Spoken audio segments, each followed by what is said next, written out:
Greetings, beautiful nerds. Welcome to our episode of Shadows of Ashcaleen, exploring the homebrew world of Odromia following the catastrophic fall of the city of Ashcaleen. I'm excited to continue this journey with these cast of characters as they sojourn through this world, encountering all manner of new and exciting adventures. We are currently within the city of Amon Keng, the floating Leonin city, and I'm really excited to see what y'all get up to today and as we explore this new environment. But who better to introduce themselves than our wonderful cast, starting with Fig. Hello all, I am Rain. I will be playing the character Fig tonight, just briefly, just ever so briefly. But she is a satyr, a Sorlock, and I think that's it. I always feel like there should be more. Where people could find you? At home, under a blanket, reading a book. That's where they can find me. But Excellent. If you like the world of socials, I am on Instagram and on TikTok, Virgo_Rain for all of my mermaiding cosplay and dice making adventures. Janelle. Hi everybody, I'm Janelle, or Boss Jellybean all over the internet, and I am going to be playing Paprika Potts, or Rika for short. She is a Leonin from Amon Keng. She is a member of the Great Eye Pride, and as far as class goes, you don't know yet. So we know that she's a little scientist kitty. Hi, I'm Jessica. I go by I Sneeze Stars online or D in Denial, where I run a few games. And I will be playing Elindra Shadowgast, the party's Hellfire Elf Warlock. Dan. Hi everybody, I'm Dan. You can find me as the Speed of Candy on all of the various internet places, mostly also on D in Denial. I'm either running tech or playing a game or sometimes running one-shots. I do bits and pieces here and there and help out.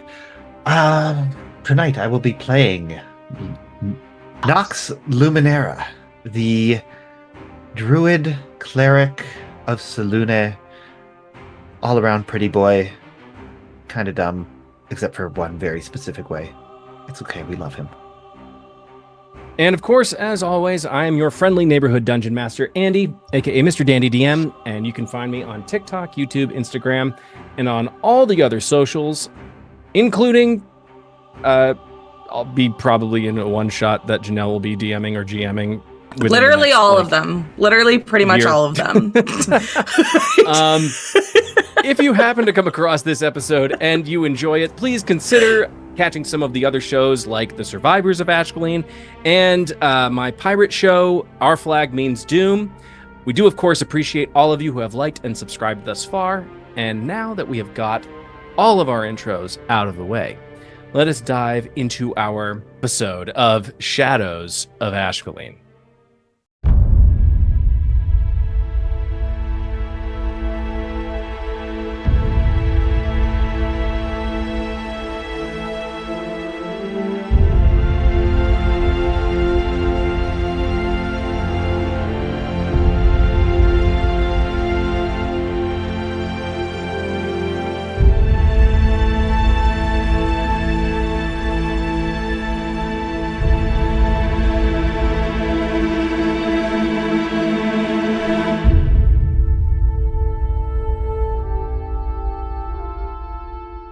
Nox.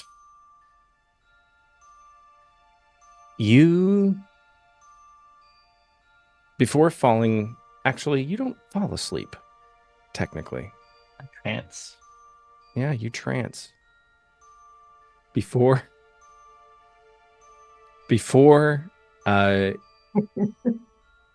heading into your elven trance, you had this experience with your goddess, who has been guiding you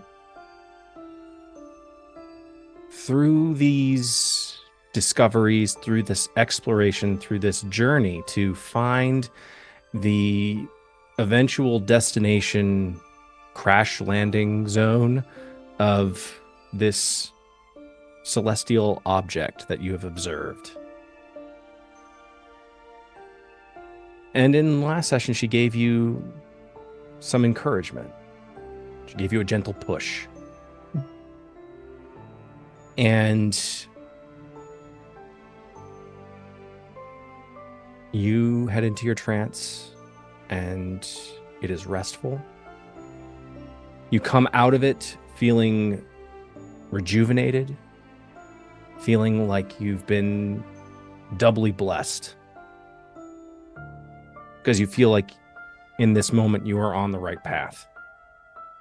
You can't say the same necessarily for the people that you have current company with, but they don't seem to be people who are taking anything away from you right now.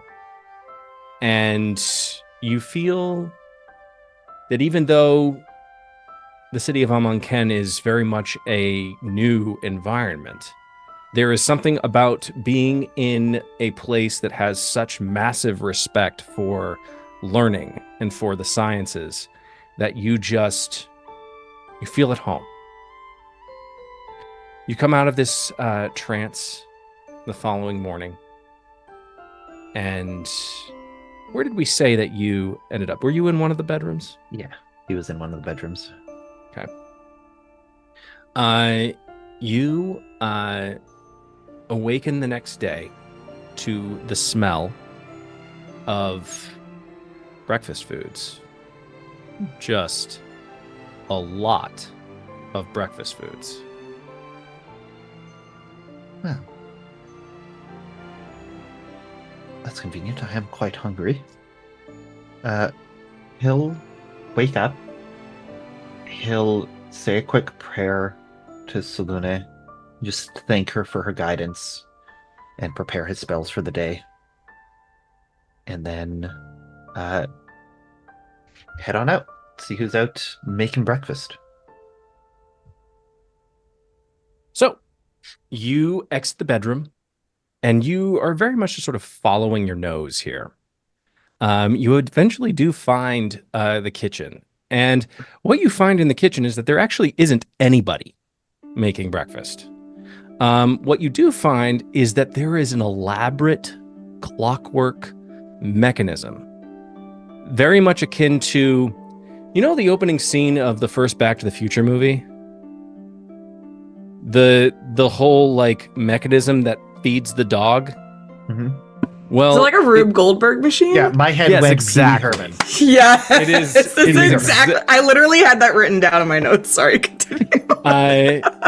So you basically you see that in the ceiling of the of this kitchen, there is a mirror there's a skylight window that then when sunlight hits it, hits another mechanism that reflects the sunlight, and then it gets the gears working and trips some things, and it moves an arm over to select a certain number of eggs, and then it brings from what birds you have no idea, but they're eggs, and they bring them down to this skillet, and it breaks the eggs, and you see that there is an elaborate just mass of arms that are constantly moving and cooking this entire time.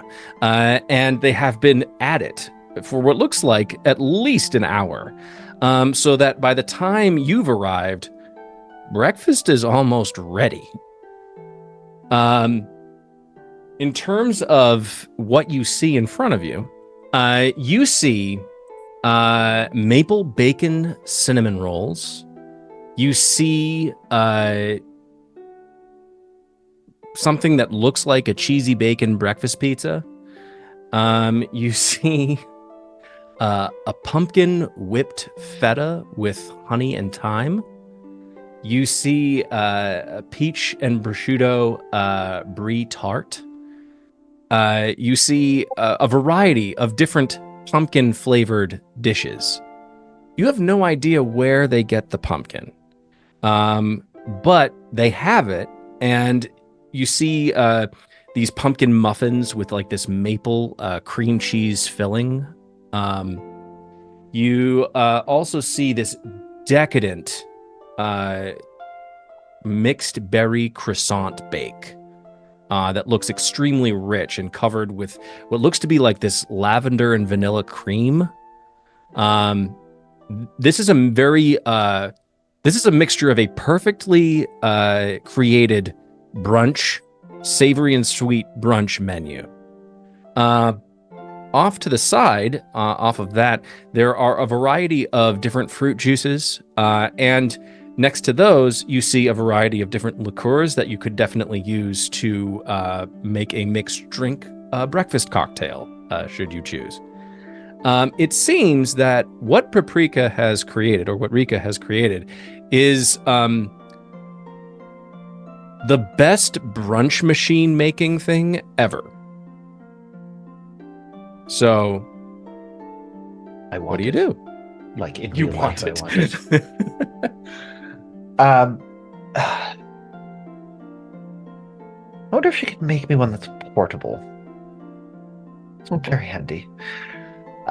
He'll go and he'll grab himself some pancakes and a croissant and mix himself up a little, like, I'm trying to think of brunch cocktails and I'm drawing a complete blank.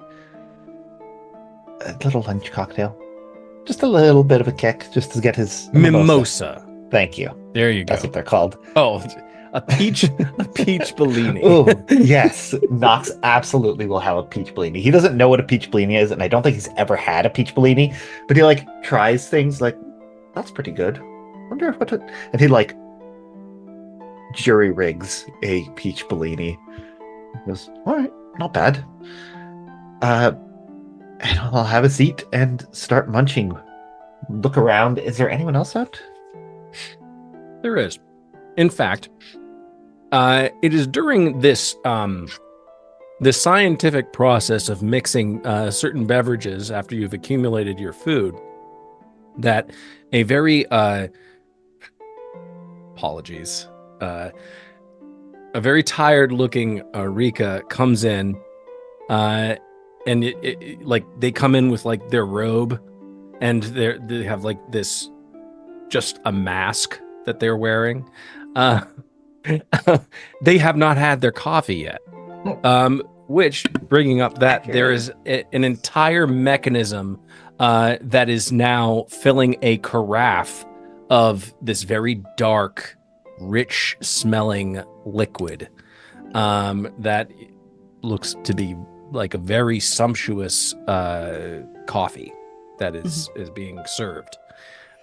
Perfectly timed, as if like the machine knows when Paprika will arrive in the kitchen. Like it's probably schedule. set off when her door opens, I would assume. Oh, that's a terrific idea. I love that. Yeah. The door opens, trips the mechanism, and then Yep. Perfectly timed every time. yeah, it grinds the beans right there. Yeah.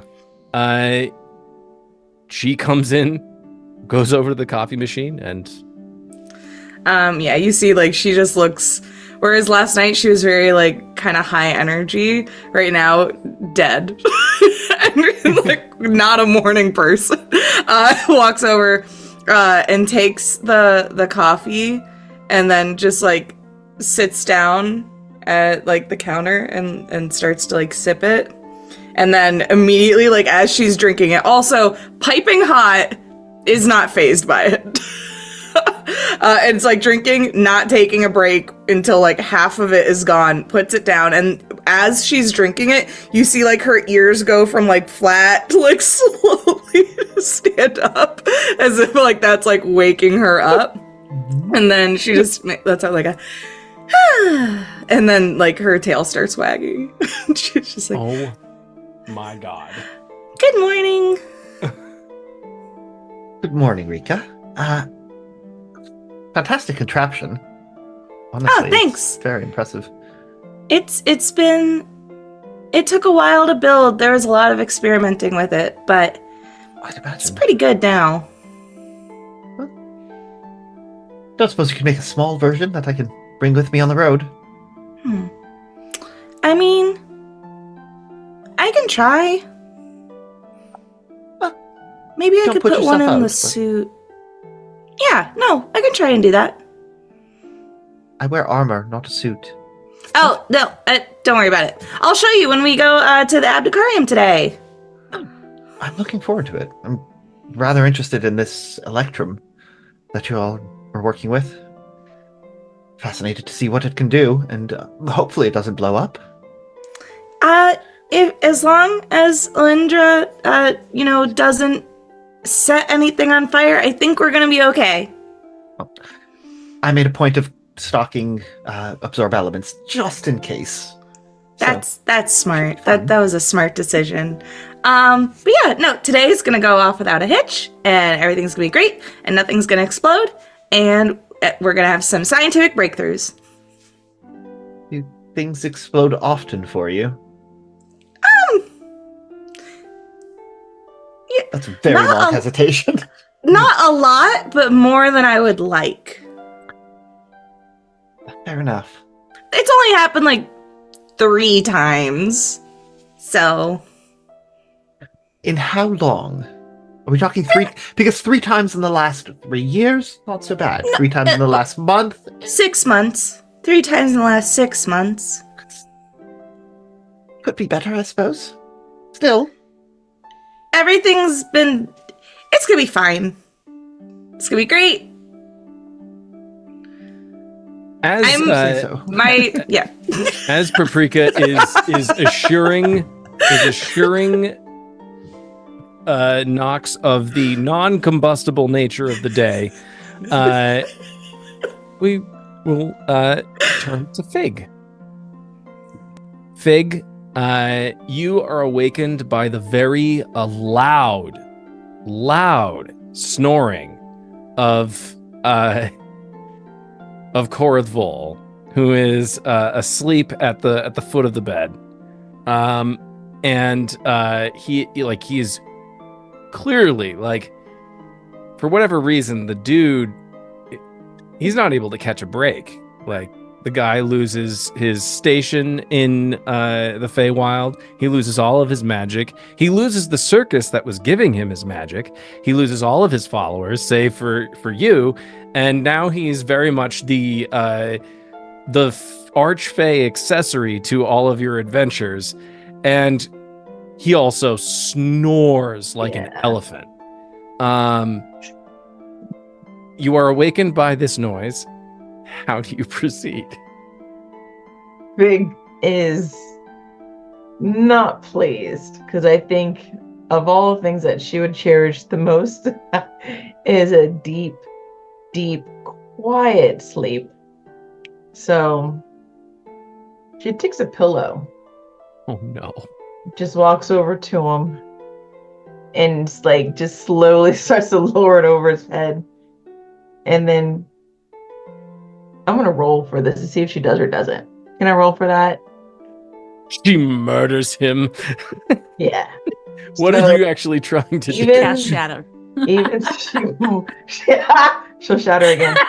So evens she will, or odds, yeah, she won't do the thing.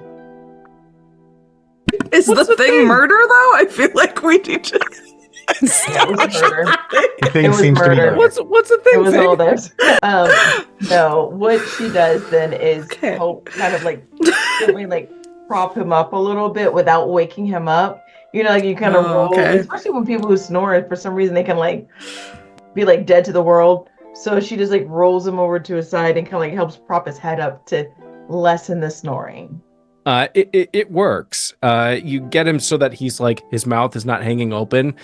He's breathing through his nose again. And he's sort of just and he goes back into a more restful repose. Yeah, Unmurdered. unmurdered. You are awake though. You also smell the smells of breakfast in your room. Are you going to start the day now, or do you choose to go back to a restful slumber? Oh no, absolutely. She's gonna be up now. And I think she would kind of like Looney Tunes it, like where her smelling how wonderful it is. You know how they kind of like float on the wafting breeze, like where they can smell. So she's not actually going to do that, but that's the way she feels. Like she just like leaves out of the room and goes in search for the kitchen because the way you were describing some of the stuff I just ate and I want to eat again. I want brunch and mimosas now. Okay. That's Well, what I'm getting at the break. You come in, you follow your nose, and you find this is a brunch menu, so it's not full breakfast. So you see a roasted garlic potato soup, pumpkin French toast bake. You see apple butter pancakes, which Knox actually has like a stack of them with like just this very rich cinnamon sugar butter that's sort of melting all over them. You see he also has a very bedazzled peach Bellini. And next to him are these sausage gravy stuffed biscuits. Oh, that's all just already like laid out. Yeah. And stuff, So picture like like in Hook when they imagine the food. yeah. And it's you're doing it, Peter. It's all right there, like all across the table. And you see that there are these mechanical metal arms that are just sort of hanging over the table that are every single time that an item is removed and put on a plate, there is a whirring and a gears turning sound, and it goes. And suddenly they replace that item. Yes. That was just missing. So, she walks over, sees Rika over there, and just gives her just like the softest like scratch in the back of the head, like near the scruff. Good morning. Thank you for your hospitality. This is a beautiful spread. And then she goes over and plops down like next to Knox, like shoulders sort of leaning on him, grabs her own utensils and starts cutting into like the pancakes that he's eating off of. Starts going for it with the sausages. And you said one more thing that I was like, yes, I want that. The stuffed biscuits. She's just piling all of that like onto the plate around the pancakes. So she's making just like a mess of his plate, and it's just tucking it in. Sorry, my internet crashed for a second. You're okay. And that's why your orientation went down there and put you back. Yeah. Morning, Fig. Good morning. How did you sleep? There are plates over there if you wanted to grab one. Yes, I did see them. Yeah. I like that there's a lot of plates here. Fair enough. How are you enjoying your breakfast? Is it good? It tastes delicious. I'm glad you approve. It's not bad. You should make one of these drinks with the little bottles. I've never had one before, but they're quite good. Oh yes, I would. Let me. And so she just grabs his booty and just starts to take it. It's very sweet. It's very sweet. I like that. And then so she just takes it and just drinks all of it. I'll make another You one should after. get 2 more. Rika's now getting into the sausage rolls, and she grabs one and then she puts one on everybody else's plate. Instead, just starts like nomming. As you were picking up like the sausage rolls, it reveals another sort of this very large metal tray. On it is a steaming presentation of smoked chorizo, maple, and sweet potato hash. Oh my God, Andy! Just being mean now. Y'all, I'm gonna come back. See, I know I'm doing a good so job many snacks. when Fig's eyes or Rain's eyes just go. What? Oh, so good. Oh my God! So good. Also, I really love the fact that Rika is still she's not a tabaxi. She is very much a leonin. So she is a lioness. So she's Yeah. not small she might be small for a leonin, but everybody's just treating. I'm sitting with a group of cat people here, so like everybody is treating her like the house cat. No, I'm a big kitty. It's fine. I'm like a Maine Coon or. Oh, If I could pet a lion, I would pet a lion. Yeah. That's all so there is would to I. it. that's what Actually, I have pet a lion, but that's a I'm different so story. jealous. I lived in Vegas, and there's a whole like lion retirement community there. Anyways, sorry, Oh, cool. derailing the conversation. Now that we have brought Fig into the scene, we're going to switch over to the final person who has yet to join. Elindra, how was your trance this evening?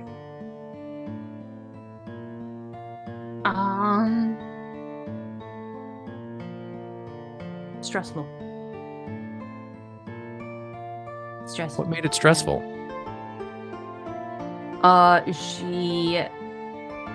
When everyone went to bed, spent a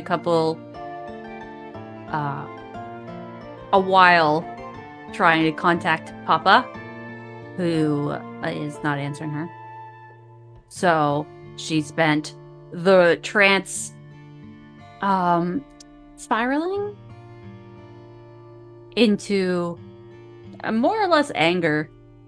And she's like, well, by the time she comes out, I mean, Grudge didn't seem so bad. At least someone answers my calls from time to time.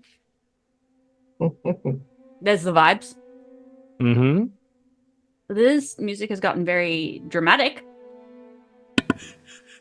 What was the nature? How did we leave our conversation with Grajit? Both kind of annoyed with each other. Was there an offer or a deal that was made? He wants me to find Boop and delete them from the planet. And maybe it's not as unreasonable now that she has stewed on it for a while, is all she is thinking. Well, that's not necessarily true. This is clearly some sort of creator's child. And she's not even remotely, she shouldn't be remotely on par.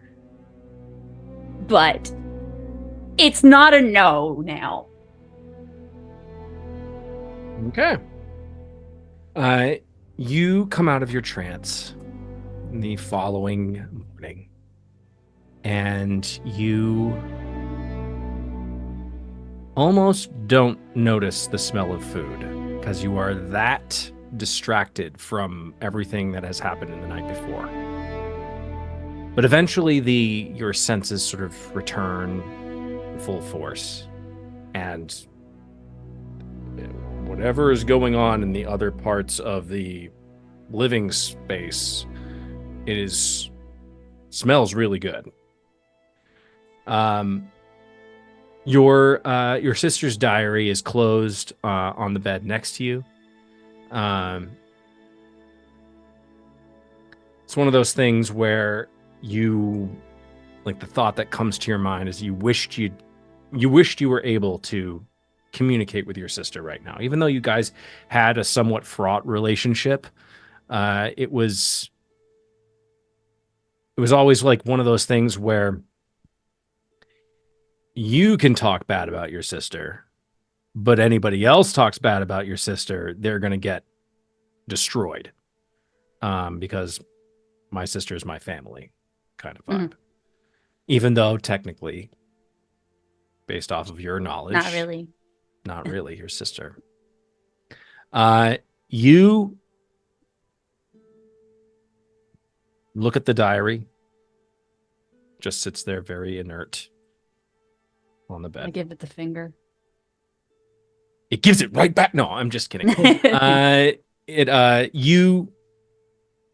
It sits there just motionless, voiceless. How do you wish to proceed with your morning? She would immediately put the diary back in her bag. It's now going to be shipped back at the next place. And go to find a meal. Okay. You leave your bedroom, and you make your way, following your nose, you make your way back to the kitchen. And the sight that greets you is one that is very surprising, considering you're not necessarily expecting a machine kitchen. And you're not, everyone seems to be very friendly at this point. You wouldn't have guessed that people met just yesterday. But given the sort of the array of the food that is prepared, Elindra, you see these pancake tacos with caramelized peaches and pancetta. You see this blackberry thyme baked brie en cru. It is truly gorgeous. One of the things that sort of catches your eye, mainly because it's just it looks like the nicest charcuterie you've ever seen, but it's a seared beef tenderloin crostini. And you then, on the other side, by the drinks, you also see this this very, very thick fruit juice, like this pomegranate juice, that would go very well just off of looks alone, with a clear liquor that is available. Is there tea? Oh yeah. There's a hot. There's actually two teas that are available. There's a black and a green tea that also has hints of orange coloring in it, along with the coffee that's in the carafe that Rika is currently guzzling. She'll get herself a black tea. Kind of glare at the coffee like it is offending her for existing. And then serve herself some of the blackberry, whatever that was. Oh, the blackberry pancetta? thyme Was it? No, I don't know. No. There's so much food here. Do you have a list of all the food? Maybe. Blackberry thyme baked brie en cru. And which is basically this very nice crusty bread that has blackberries and thyme and cheese. George was right. Okay. Yep. Yeah. That. All right. That without with, saying some a tea. word. And then she'll pull out at as far away as she can get from everybody and sit down and then look at Nox, look at Fig, look at Rika. Thank you for breakfast. You're welcome. How did you sleep? I didn't. Oh, why? Because I'm an elf. Okay, so the thing that you do, did you do that and was it restful? I tranced, yes, I did the thing. I spent 4 whole hours. I think at this point, Rika's worried because she saw Elindra stare at the coffee like it was insulting her. So she's pouring the coffee out like maybe Elindra's allergic to coffee or something. So she's trying to get rid of it so the smell isn't there. You pour it out, and I actually do look a little bit more pleased. Okay, I did it. I figured it out. I know why she's upset. It's the coffee. Nothing else.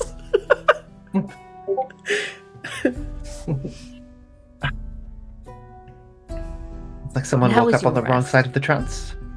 Why are you speaking to me before I've even eaten anything? Let's go with that. You should post a sign. It's only for him. I'd lean over to Fig. Is she always this grumpy in the mornings? Sometimes I kind of wonder. I think, despite her being made essentially out of fire, she's very chilly towards you, I noticed that. You bring that out of her. I can't imagine why. I don't know. You two should just bang. Don't think that'll solve the problem. I'll just do You it. never know. I can do better. Why would you submit me to that? Wait a second. Wait. Can Elindra hear this conversation? Because you're all Yeah, 'cause the we're not way Table. at the How end long of is the table? It's like a mile long.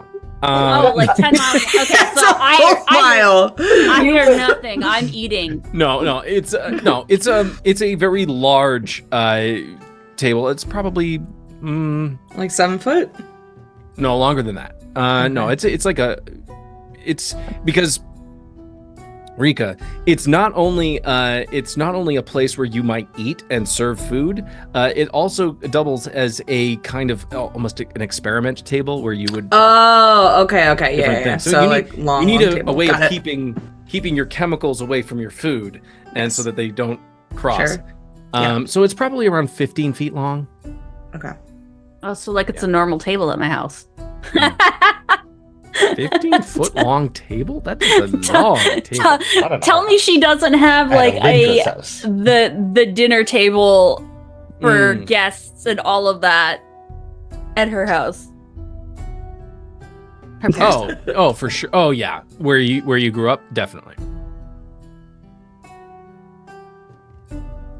If I heard none of that, I just take a book out and put it in front of Nox's face, and that's what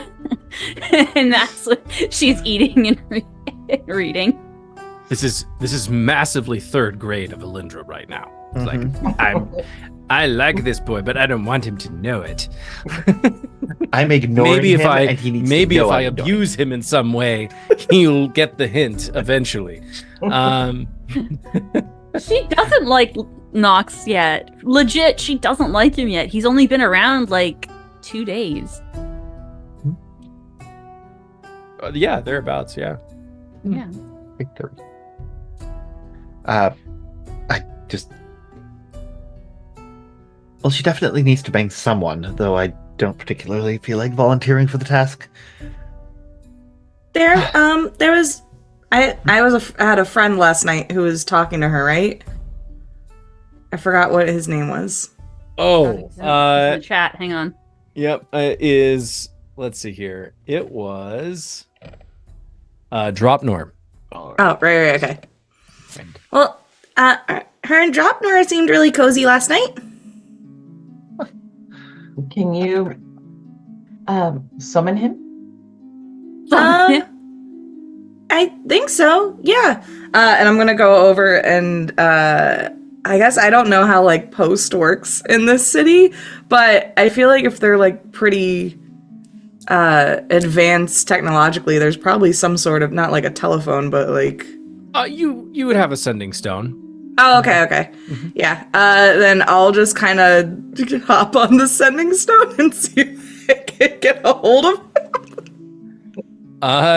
It takes a second. Okay. You hear over after a brief interlude, you hear this sort of like this very gruff, beleaguered voice. It's sounding very much like they just woke up a second ago. Hello. Rika, why are you calling me at this hour? Oh, It's like very I- early. Sorry, do you want to come have brunch with Elindra? There is a pause.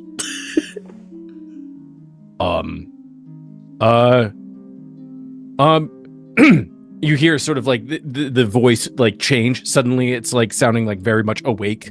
And you hear this like there's like this random shuffling that's going on. Somebody's putting on clothes right now. And he just you're still in the Abdikaram district, right? You're still that's where you live. Yep. Okay.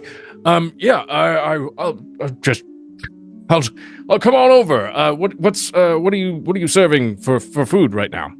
Oh, so many things that I love that you described because there's no way I remember all that. Oh, so just normal fare. Okay, yeah, just normal, average morning. Excellent. I'll be there with bells on.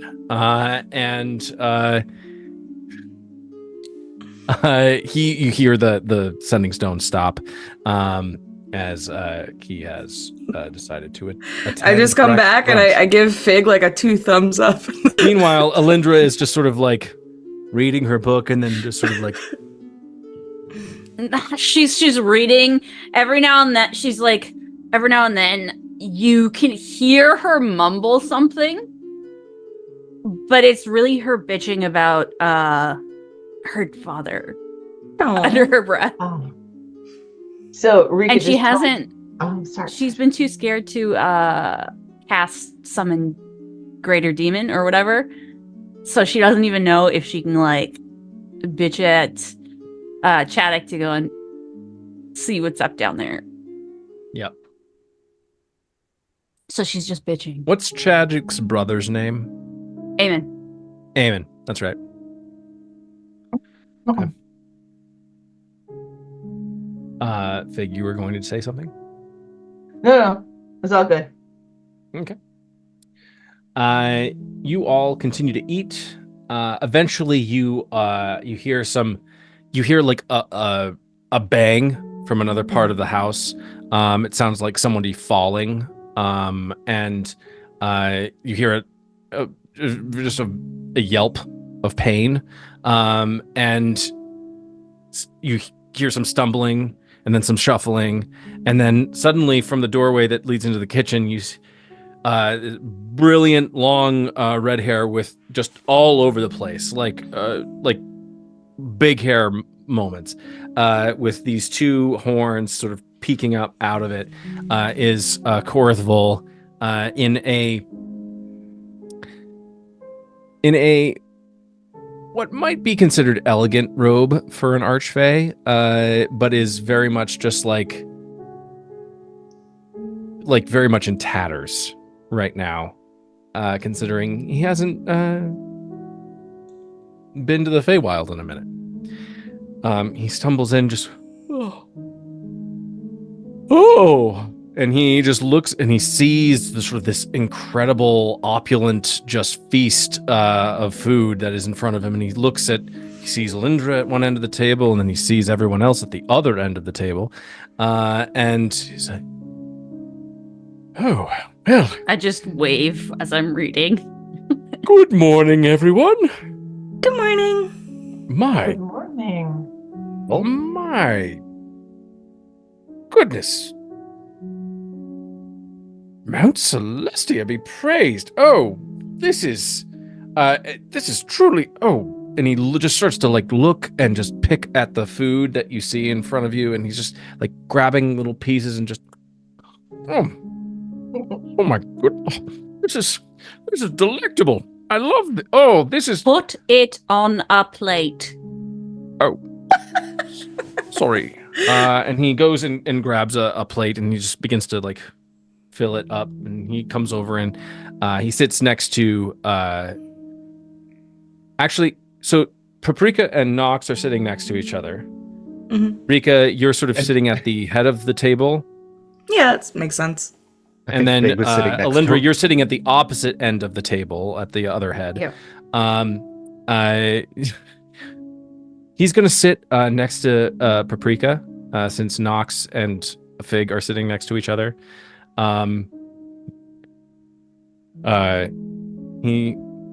He's still having to adjust, whereas before, when he had power, he wouldn't necessarily think twice about being a little bit acting superior and maybe slightly rude. Mm-hmm. Very much like big Karen energy, like I would like to see your manager. Here there's like this moment where he noticeably switches and is just like, you have a lovely home. Thanks. Food looks Tremendous. Tremendous. Is that coffee? Oh, no, we, no more coffee. Sorry. Yes, can I we think- make some more coffee? I think Elindra's allergic to the smell or something. Drink Oh. tea, you feral animal. It's a I'll have one of these tea-only peach morning. things. I say as I've already had coffee and it's on my breath. He goes over to the pot of tea and he just sort of pours it, brings it back to the table. While you're up, if you could make me one of those peach blini things. And one for Fig as well. Make it yourself. But I'm A what? comfortable. You could also just pull the lever over there and I'll do it for you. Oh, Pull the lever! pull the lever. That's so. He pulls the lever. Run, He pulls the lever, lever! and there's this whirring, and then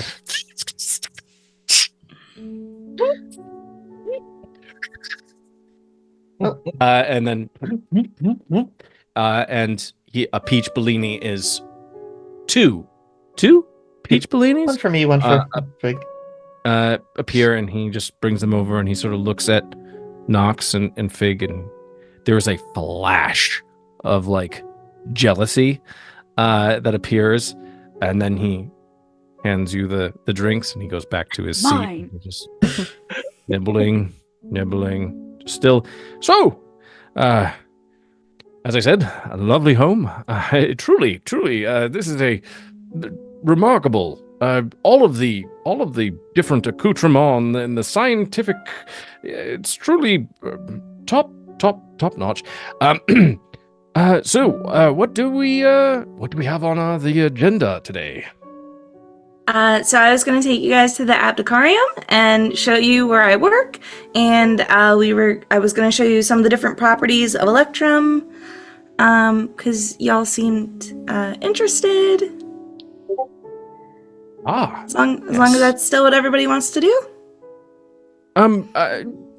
That sounds fine. Just curious. When are we? I know we were trying to meet with the Council of Mothers. Is that still on the agenda, or is that? I think. Hold on, looking up her name. They were supposed to contact us. Yeah. Neridus said that she was going to contact you guys. Yes. Who is Neridus? The Guardian that we met at the well, I've known her for a little bit, but you all just met her at the bar? I'm trying to remember here. I didn't have it in my notes. Did anyone tell Korrith Fig that you did. guys Fig did? Yeah, I think Fig did. Okay. Yeah. Yes. So she will be. So should I stay behind then, just in case there's like a message that needs to be I think delivered? you or- should She seemed like she wanted to up. meet him. I think you should spruce up, Cora. I think you should spruce up. Spruce up. You need sprucing. All the sprucing. Oh, okay. Yeah, if you need shoes still, I could probably give you some of my prototypes. Ooh. That would never look. I will accept. Whatever foot coverings you have. Okay. I thought you didn't want new shoes. I suggested buying you new shoes, and you made a big deal that you liked those ones. Well, They're not good enough for you anymore. I'm kind of in an awkward position now. If Rika is able to provide shoes that are more appropriate to this city, this environment, I more than accept. And on top of that, Elindra, do you wear the same shoes every day? since I've been out here with you. So essentially, that answer is no. But you That's where you she's- do see Oh. she's starting to smoke a little. Totally. So let him wear the shoes of our host. And she said some sort of like proactive something type, so it's okay. It's okay. Don't worry. We are actually bringing an order of sausage delivered specifically for you. And after you have that sausage, you are going to be right this rain. So it's what Sausage is disgusting. Do you know how it's made? Pig. I mean, there's sausage here on the table.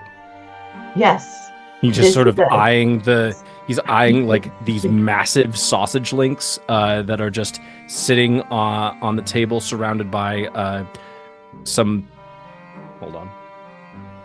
I will say Rika is also eating like a surprising amount of food given like her like quiet demeanor because lions eat like 7 kilos a day or something. It's crazy. So she's like, you guys don't know where she's putting the food in her body. Like it's just, there's so much of it that she's eating. There is also on the table what looks like basically a full Irish breakfast.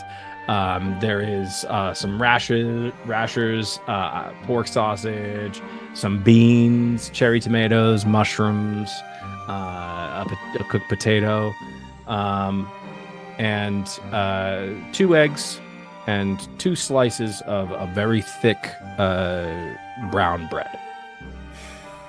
Sounds great. Which Korrith is sort of just scraping onto his plate that he has in front of him, just sort of. So I will stay behind, and I will. Do you need anybody to sign for the sausage that you are having delivered? No. That will be taken care of as soon as it arrives. Oh, Elindra's going to handle it. Oh, I just got what you meant. Korrith will nods and just accepts it, and doesn't say another word about it. Okay, so you're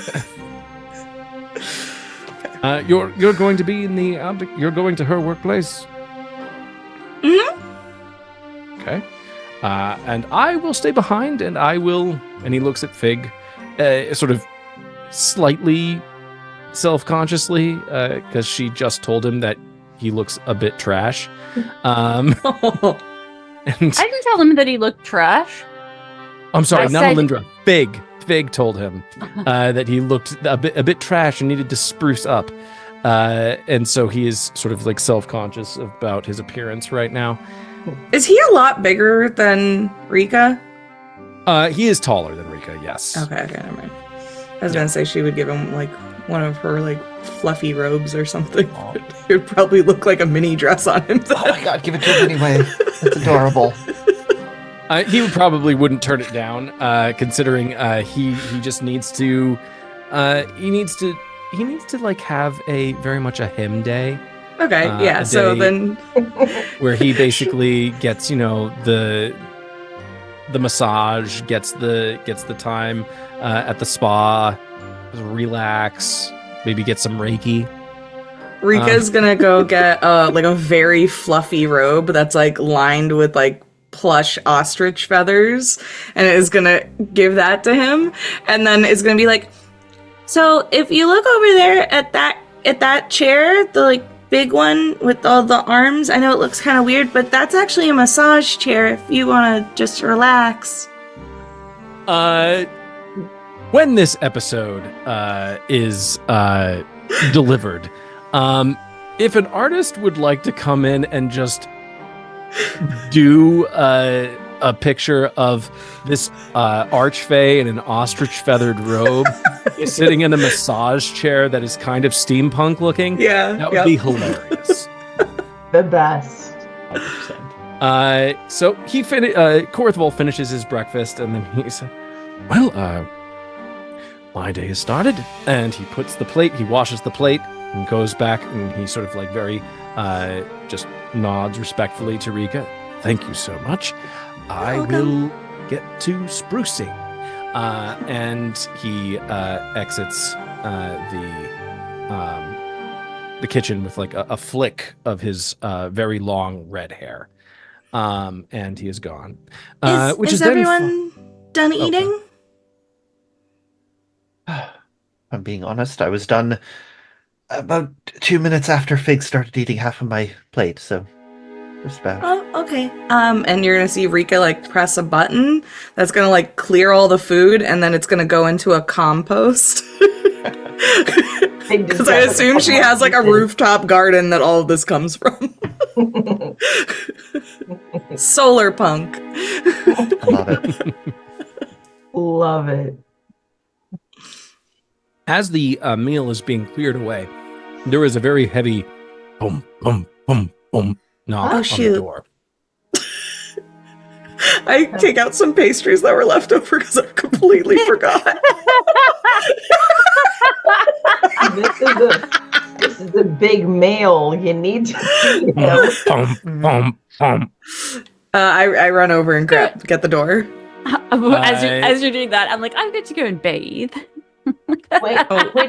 Shit. Elindra, I have a question for you. And she's only doing that to like distract Elindra. Okay. For I answer the door as quickly as possible, and before he can say anything, I just pull him inside and push him towards Really quick, everyone. just because, just for the hell of it, please give me a deception check to see how well Elindra perceives or doesn't your ruse that is currently being unveiled. Is just Fig rolling? Yeah. Okay. Actually, but I will say, since Rika is helping with this, you may roll with advantage. oh, Great. sweet. Okay, so that was 23, the first one. Let me roll another dice too. Crit. And, ooh, no, that was just 10. Oh, So 23. 23. Elindra, just for the hell of it, give me a perception check. Perception or insight? No, I'm going to say perception. Just because you don't know that there's a ruse happening, so you're not necessarily like fully. I'm just looking to see if you're like aware of like any facial cues that you might suspect something. Now one. Oh, Great. ouch. You are He's ready to go to the absorbed door. in this book. It is a what kind of book is it? It is it's a history book. It's of this place. I was though. counting down the seconds in my mind before somebody posted that in the chat. You're welcome. Mm-hmm. Smut. But it's not. Yes, It's a book we of the have those. histories. I don't read smut in public. Remember, we stole some of those. That's right. That's right. You have your own personal like collection. That's what she would not read it in public. So it's something that she took from Rika. Got it. This book of the histories that you're currently just going over.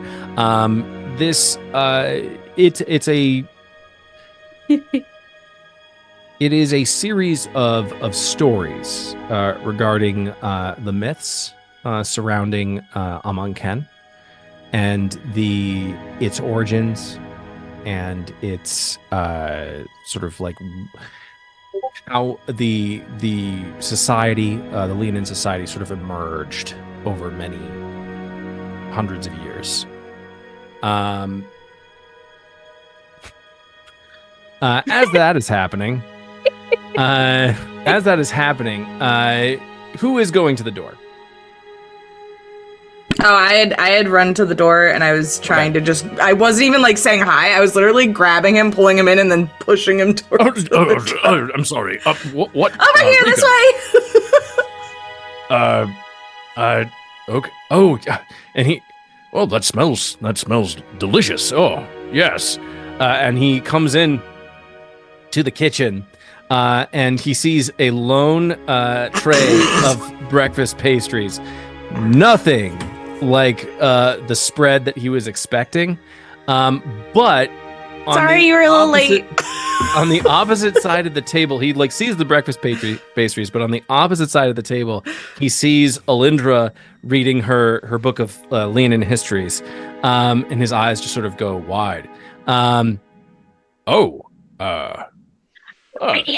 this one. That's what you're. Fig immediately greets him like, "Good morning," and then like, "Thanks so much for coming." And so she starts like gesturing towards them so she can cast message. And so she's going to say, in a message, Elindra's been waiting for you. She is in a bit of a mood. None of us have been able to console her, but we think that you absolutely can with your skill set. I'm about to roll to remember to see if she remembers his name. She fancies you. Amazing. Okay. Just call them pet names. It's fine. A couple different things are occurring in this moment. Elindra, give me a history check, because you do notice that Dropnor has suddenly entered the room. He's very difficult to miss. Not he is be better than. What is this? 8. You do not remember his name. You remember what he. You remember. I was on his shoulders for most of the night. Yes, exactly. Which is the problem, because you were on his shoulders. You weren't necessarily looking into his eyes the entire time. But you do remember that this very sort of massive framed, square, broad-shouldered Leonin, with like his like black mane of hair, and his piercing golden eyes. You immediately experience intense panic, because you can't for the life of you remember what this person's name is. But do any of us see the panic? Saucers. Give me a perception check. Okay. Yeah, I want that too. Yeah. Okay, I have a good bonus to that. 11, 12 for me. Ooh, 18 plus 5. So 23. All right. 25. Damn. 25. All of us immediately clock this. Fig is more so focused on making sure that the message spell is getting beamed directly into Dropnor's head. Meanwhile, Rika and Nox are just like clocking Elindra, and they see this expression of panic as poor Elindra is trying desperately to remember. It began with a D, right? Dropnor! Dropnor, what are your plans for today? Well, I look at you. I was planning on heading into, and I can't remember the name because I just made this city. So, it's a good city with complex names. I was going to head into the Mekdes district to see what sort of trouble I could get up to. Any of you are more than welcome to come with if you are not otherwise. Oh, you said that you were planning on going into the Abdikarim today, weren't you? Mm-hmm. But the experiments should be done by the afternoon, so maybe we can meet you there. Oh, that sounds great. This entire time, Rika, that you're talking to Dropnor, he's sort of like half looking at you, but also just sort of eyes focused on Elindra in this moment. Good, as he should.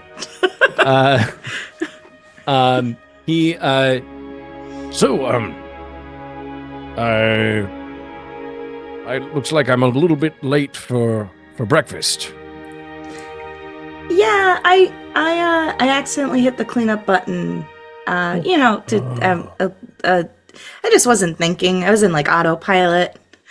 Did you have your but coffee? There's some pastries. Did you have your coffee? Oh, nope, it's a coffee free. We're out of coffee this morning. We have tea. Do you want tea? No. Tea? Okay. Lord, no. Shh, here's a pastry, and I just put a pastry in his mouth before he insults tea in front of Elindra. She's already got that like half, that like the side eye going. It's so you the pastry that you put into his mouth. It's this it is a blueberry cream cheese puff pastry, and you basically just take like a handful of like 3 and just like stick them and he's like, Just turn him around, push him that way. yes, and he walks around the table and he sits next to you, Elindra, and he says, it was nice running into you 2 days in a row. The way she like looks at you guys, and then looks at him, and then looks at you guys. Yes, quite lovely, Dropnor. How are you this morning? Well, so far so good. I must confess, I was awakened out of a sound sleep with news that you were having breakfast, and I thought that what better way to start my day than with friends. You see her look at you, Rika. Just like Did Rika call you? Can he respond to the message that you sent? Yes. You hear Dropnor's voice. Alert! She knows something's up. She knows this is. She's assistance. Need help now, please. So Fig.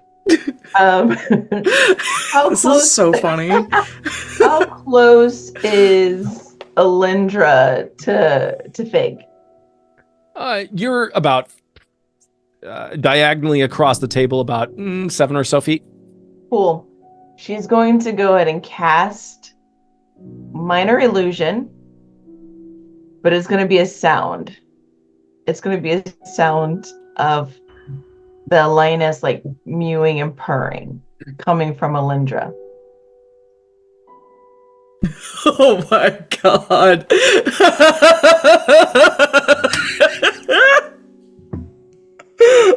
Just something purring? Oh my god. A little sound.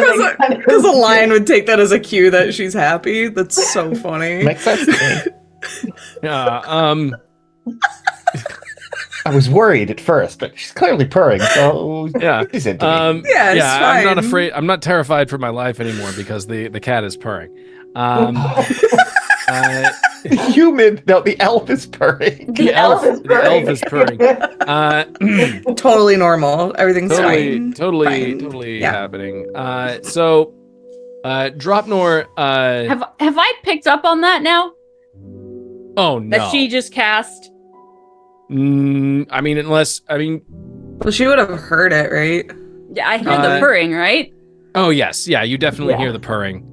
At this point, though, Look at you. Dropnor is going to just sort of look down at you, and he sort of like smiles, and then he sees the book that you're reading. And he says, "Oh, interesting.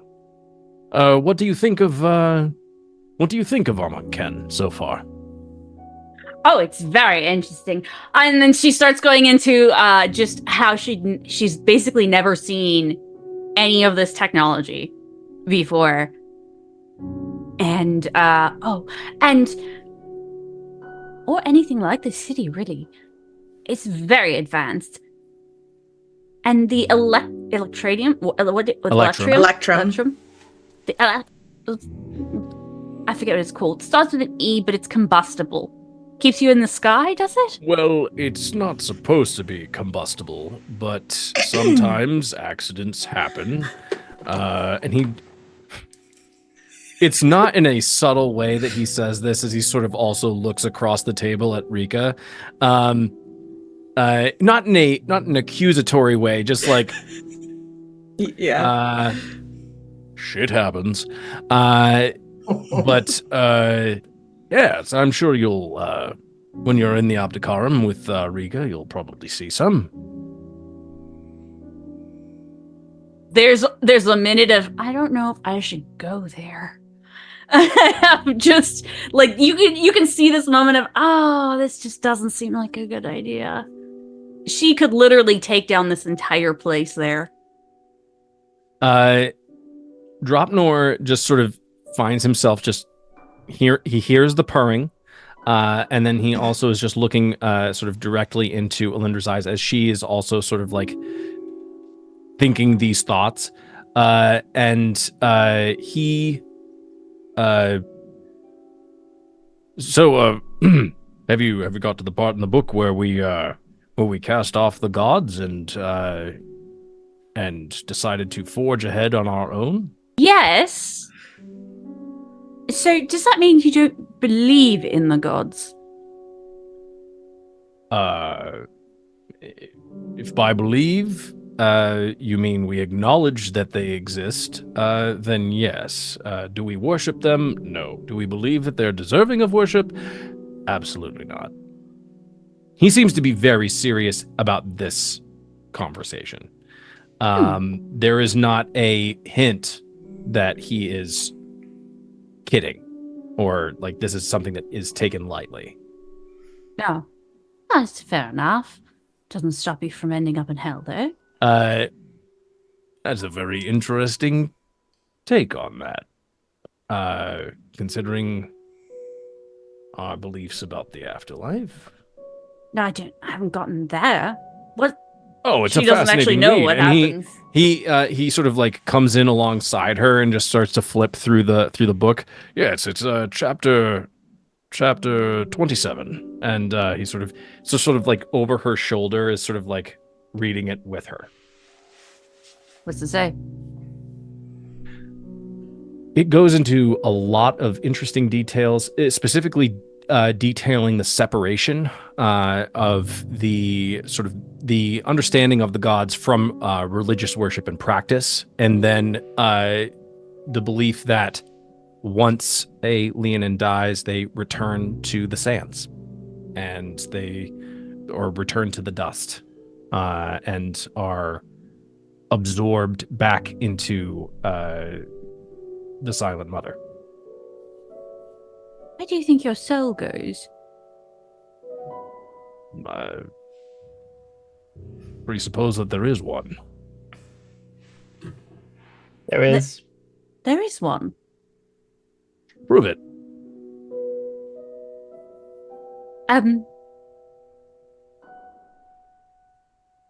He says this part in a sort of semi-humorous way.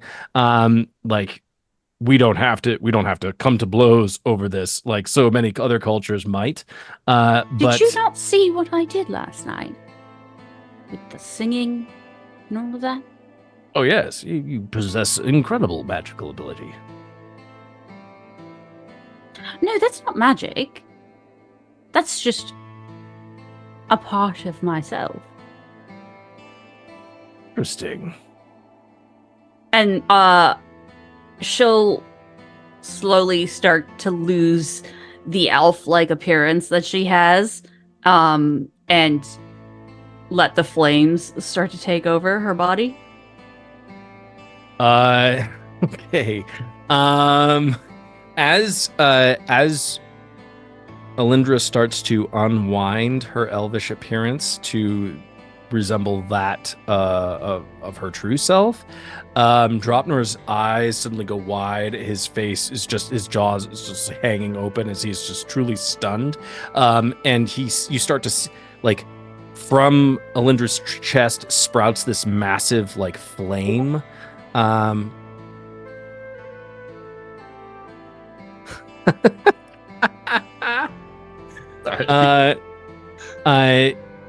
They have to want to come back though. Listen, if he doesn't want to come back, it's fine. So he is truly stunned in this moment as flames, not necessarily, it's like the flames are visible and are apparent, but Elindra is keeping the heat in.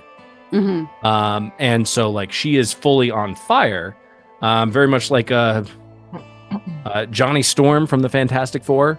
Exactly. Or like Jean Grey, like the Phoenix Jean Grey, as she is just unweaving herself. And Dropnor is just can't take his eyes off of Elindra. She smiles. I'm actually hotter than most stars. I do not doubt it. Rika, I'm made of hellfire. God damn it! You say I'm made of hellfire. Mm-hmm. She's never come across a non-believer in any like they believe in the gods, but like they just outright reject them. Blows her mind. Do we know about like fiends and things like that?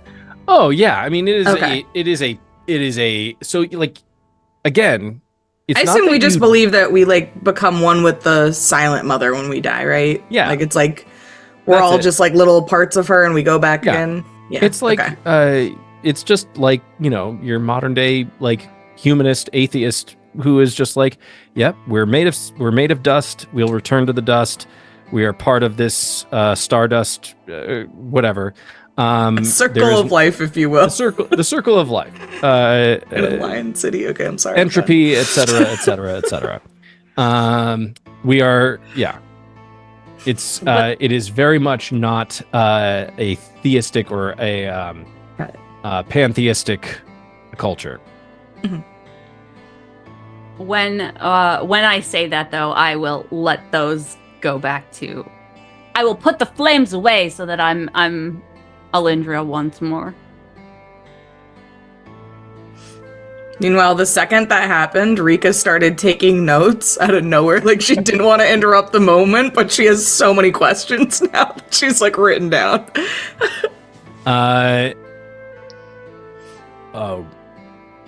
Rika, Uh-huh. do the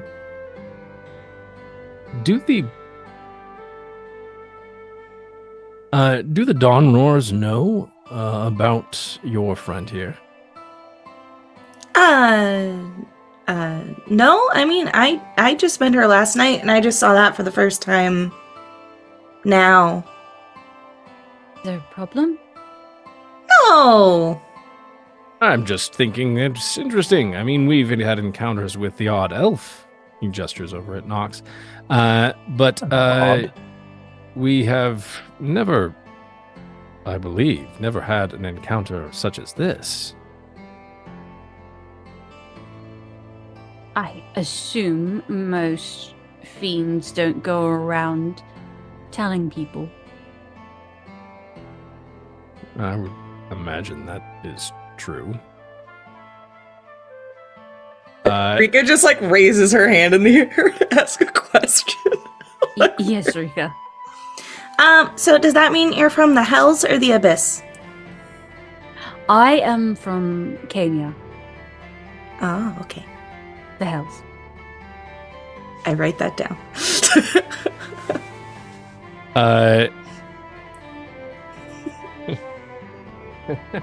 Dropnor messages Fig and is just like, I think I would be biting off way more than I can chew. Your friend is intriguing, but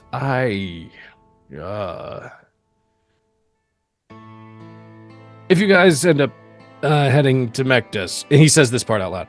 Yeah, if you end up heading to Mekdes later today, I will be there. I'll most likely be finding myself in one of the taverns along the route the festival is taking place. A festival, and that's when the real like excitement goes. Yes, there's a festival of where the mothers will be blessing some sort of new observatory or something. I'm sorry, a what? Is this a fun festival, or is this like a, when you smash a ship on a bottle? We only don't have know. fun festivals. Oh, can we go? After you're done with going to Rika's laboratory, and then I, of course, will be more towards the center portion. I'll message one of you once I've settled on the first tavern in our crawl. Do I make you uncomfortable? Are you saying this out loud? Yes. I'm just asking on a personal level. Everyone in the chat. Sorry. Where did you say you were from? Which part of the house? No. Actually, they're made of ice. Kenya, that's how you spell it? Yeah, that is how you spell it. That's the 8th level? 9? Yes. No. 9? Right, there's only 9, right? Okay, Yep. cool, yeah. It's the 8th level. Yeah, it's 8. Okay.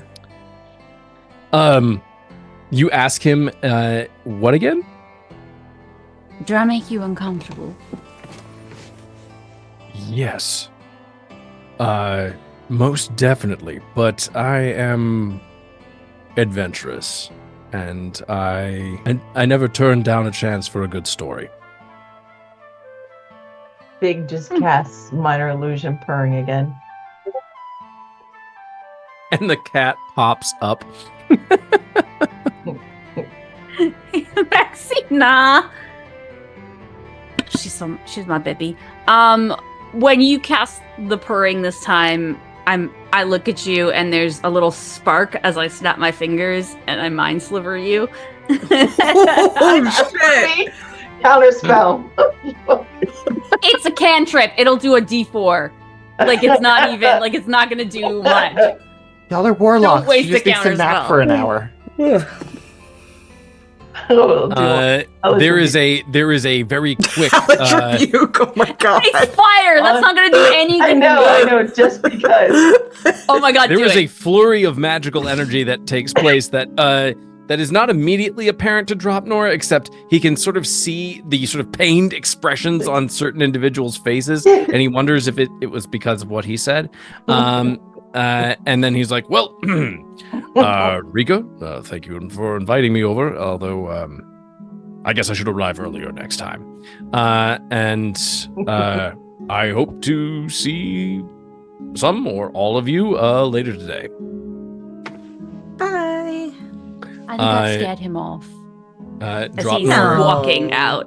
Definitely Dropnor not. leaves the kitchen. His shoulders just sort of visibly slump a little bit Oh.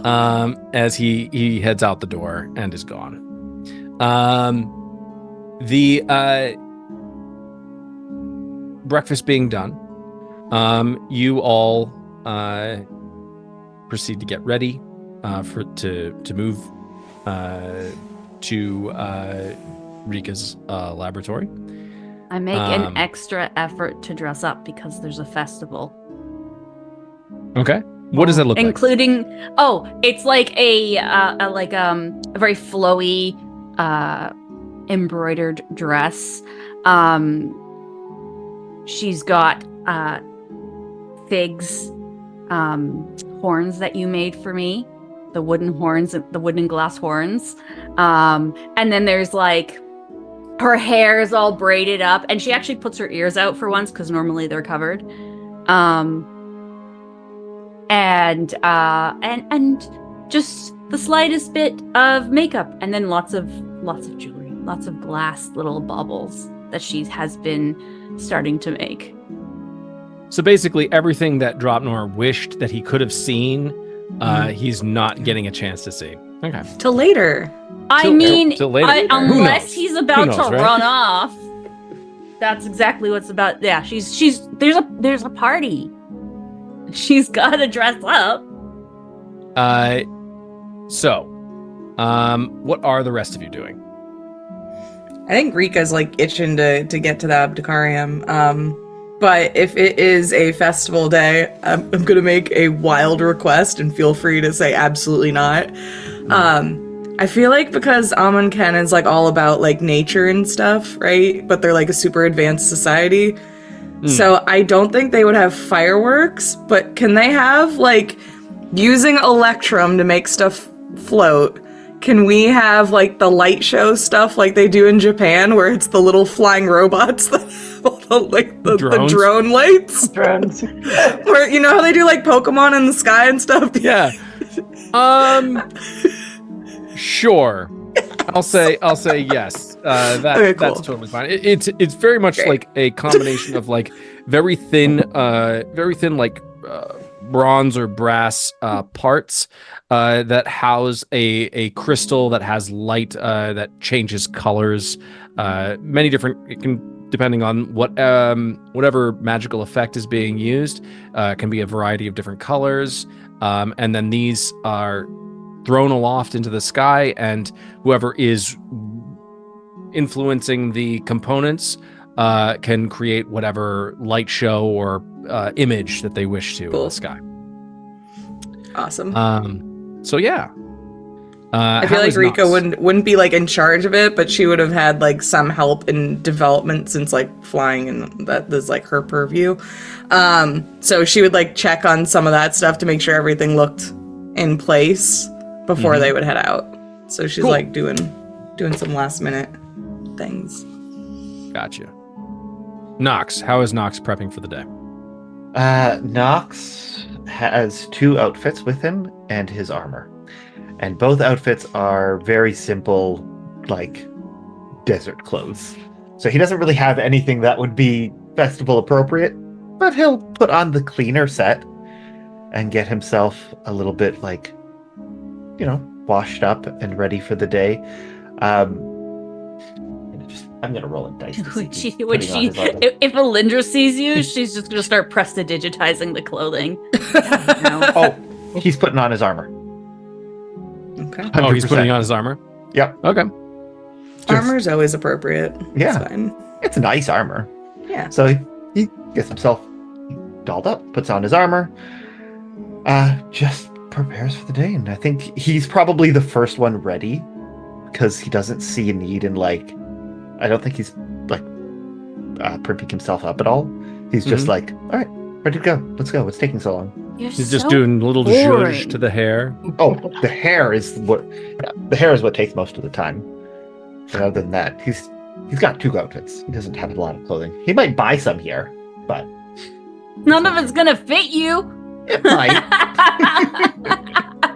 How is Child Fig, sizes. That is fair. how is Fig preparing for the day? Fig is actually going to be with Elindra in her quarters getting ready. Because that's what girls do. Gotcha. And so she is where, like how Elindra is like getting more like spruced up, Fig is doing that too. Like crafting and like more flowers and stuff in her hair. She has like little dangly bits of like little trinkets on her horns kind of hanging. So not like a chandelier, but like little bits that are hanging off of there. Same thing with like the tips of her ears. Her hooves are dusted with gold glitter on the front of that, and also parts of like Fig's face. So like her collarbone, like her nose bridge, her fingers. So she looks very like shiny. You're Very so shimmery and shiny. Elindra says that to Fig that she is so beautiful. At this point, as you all are getting ready, Elindra and Fig, you hear a knock on the door. Open the door. Korrith has his hair up in rollers, and he is wearing he is looking a lot cleaner at this point. He also has just the faintest bit of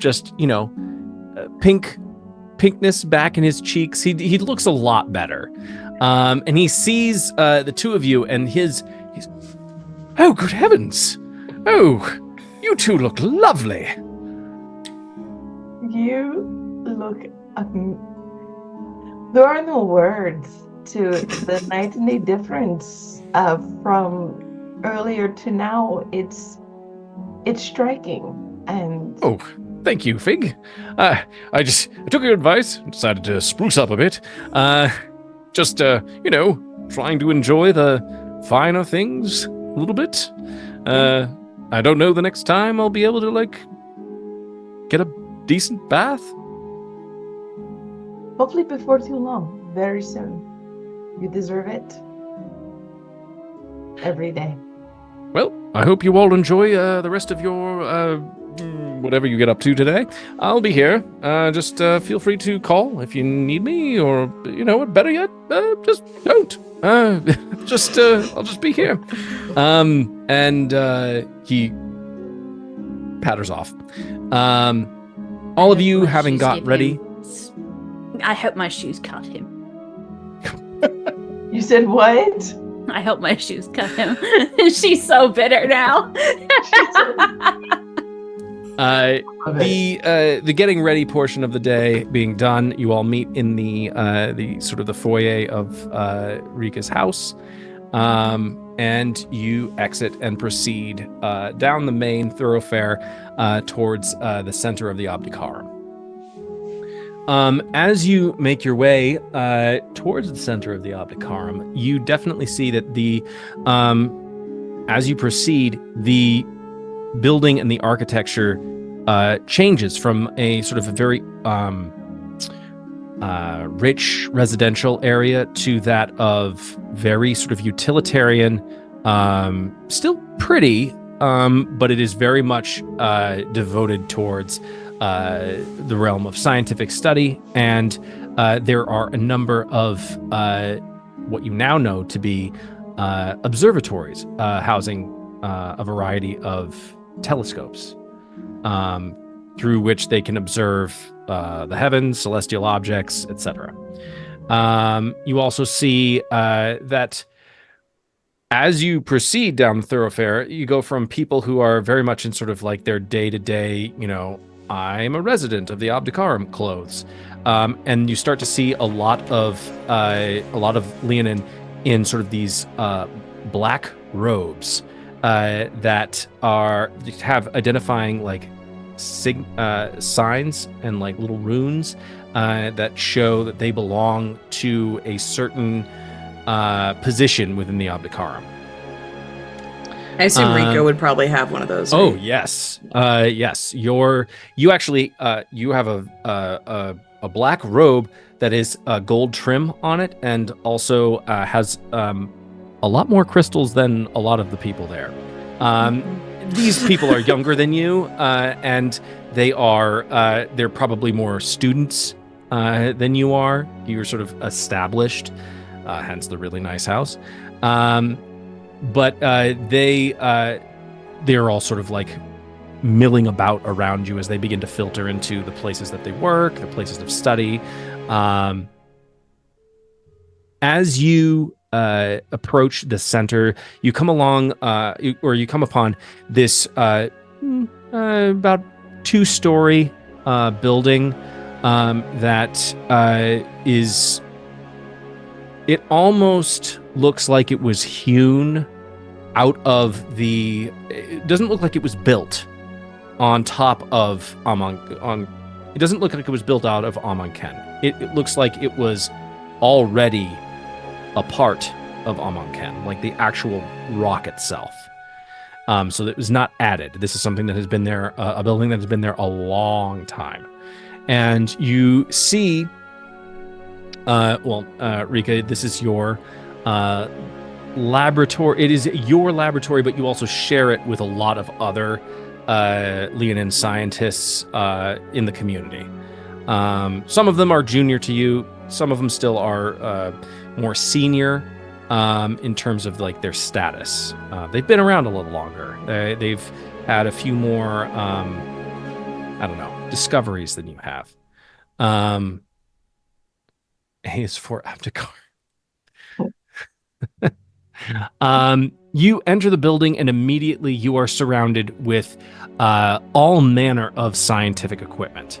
You have things to do with chemistry, things to do with sort of geology and sort of the study of the chemical makeup and the like study of sediment and what is Amon Keng truly made of. And then further down in a sort of a more isolated portion of the lab is basically a table with like a container, like a glass and crystal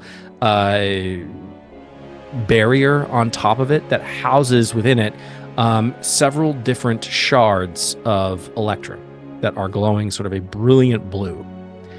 And with that, we'll take a break. And we're back. You all find yourselves within this incredibly I'll say, I don't want to, saying something is well-resourced makes it sound like, an American school. Sure. But this one's decked out with Mac computers, guys. Yeah. They've got a full-on Mac lab. Brand new. Yeah. So many, they've got their own sound studio. It's impressive. This is an incredibly just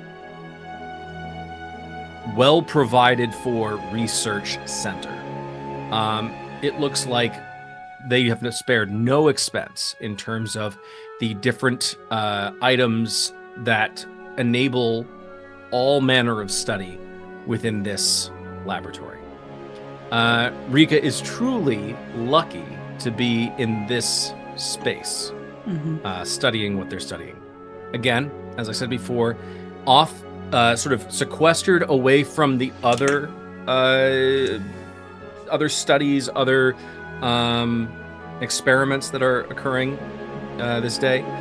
There is an entire collection of Electrum shards that are housed within this sort of protective glass barrier. Probably to do with the fact that maybe 1 or 2 explosions have happened, at least within the last 6 months. So, how do you all wish to proceed?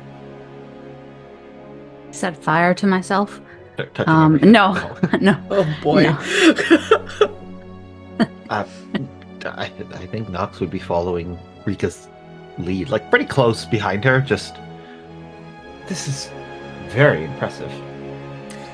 Yeah, would the astrology area, the one that like tracks the movement of the stars, be in this building, or would that be like a different area? You mean astronomy? Yep. That word. I know science. It's fine. I don't want to correct Close you. enough. Yeah, astronomy. Sorry, redo that. God. Yes, we Look, are in I'm the playing- Virgo sector. I'm playing a fantasy character, all right, and this fantasy character I is don't very have to smart, be and Janelle is smart. not. It's fine. Trying to be smart and be pretty. Yes, there's definitely as you are in the center of this lab, where you sort of see sort of Rika's area, sort of like sectioned off. You do see that there is a winding staircase that goes from the center of this study chamber up to an upper level where there is what looks to be a crystal domed roof. In that, there look to be a variety of different telescopes that, with varying degrees of like power, that are pointed skyward. Rika would lean over to Nox as they're walking like past that area, or like underneath it, I guess. Be like, after I conduct some of my work this morning, I can introduce you to some of my colleagues upstairs. They might be able to help us triangulate that star that you saw fall better. I know, and she like pulls out some notes from like a pocket. It's like that we had figured out it's probably east of Karatara, but they may have a more exact location if we use some of their instruments. Would very much appreciate that. Absolutely. Thank you. And then she would like lead everybody over to the the Electrum table, Okay. where I assume if it's like all encased, there might be like the best explanation I have for this like is little that they glove hands. yeah, like I was gonna say in like Jurassic Park when they stick their hands to like mess with the eggs. Like I assume she would have like something like that, but for lion paws. Mittens. So something like that the claws can't go through, I guess. Wow. Kevlar mittens. Mithril mittens. Yeah. Okay. Rubber plated mithril mittens. Andy is regretting just letting me do whatever. No, I'm not. Science Actually, department. So this is, I basically just said, kid in the candy shop, here you go.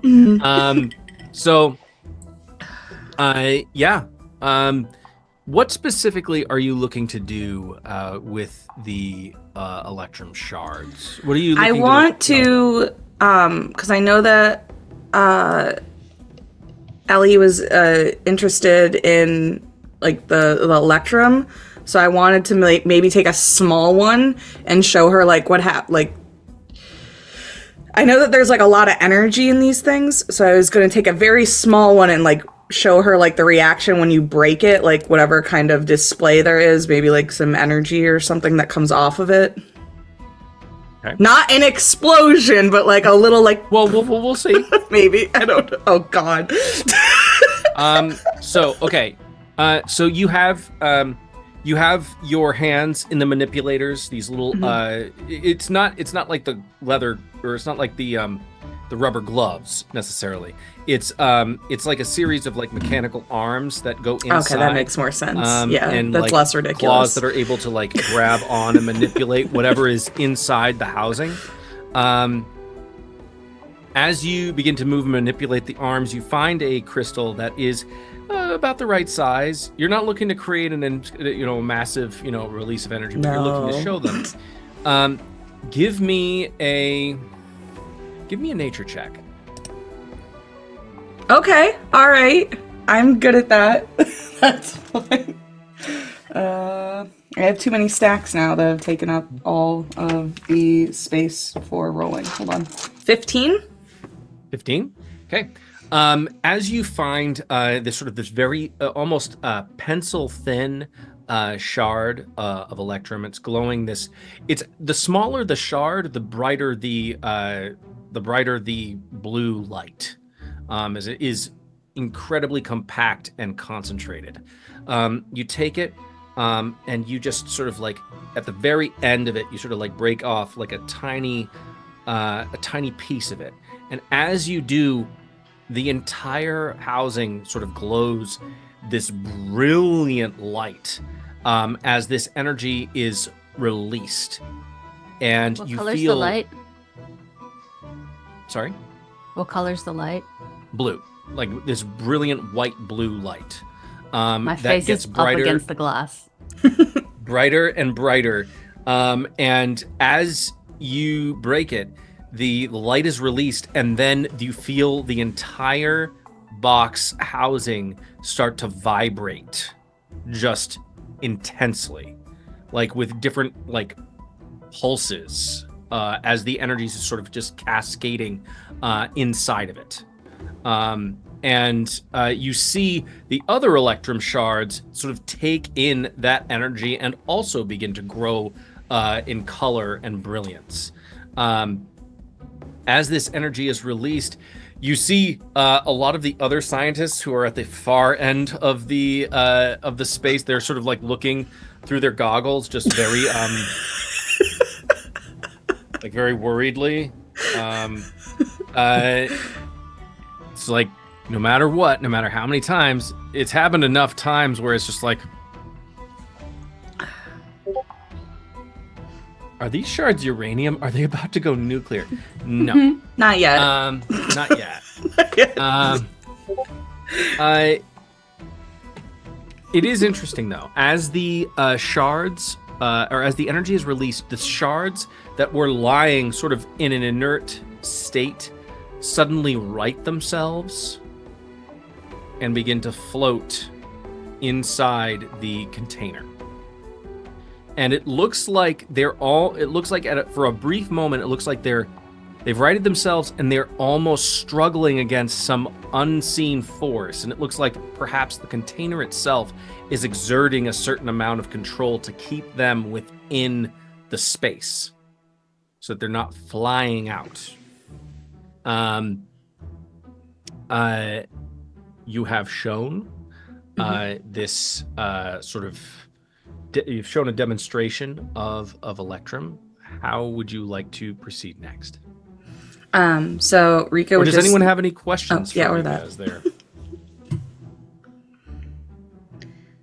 So this is unrefined Electrum, the way you find it in the ground or in Amon Keng, like the ground that makes up our floating city.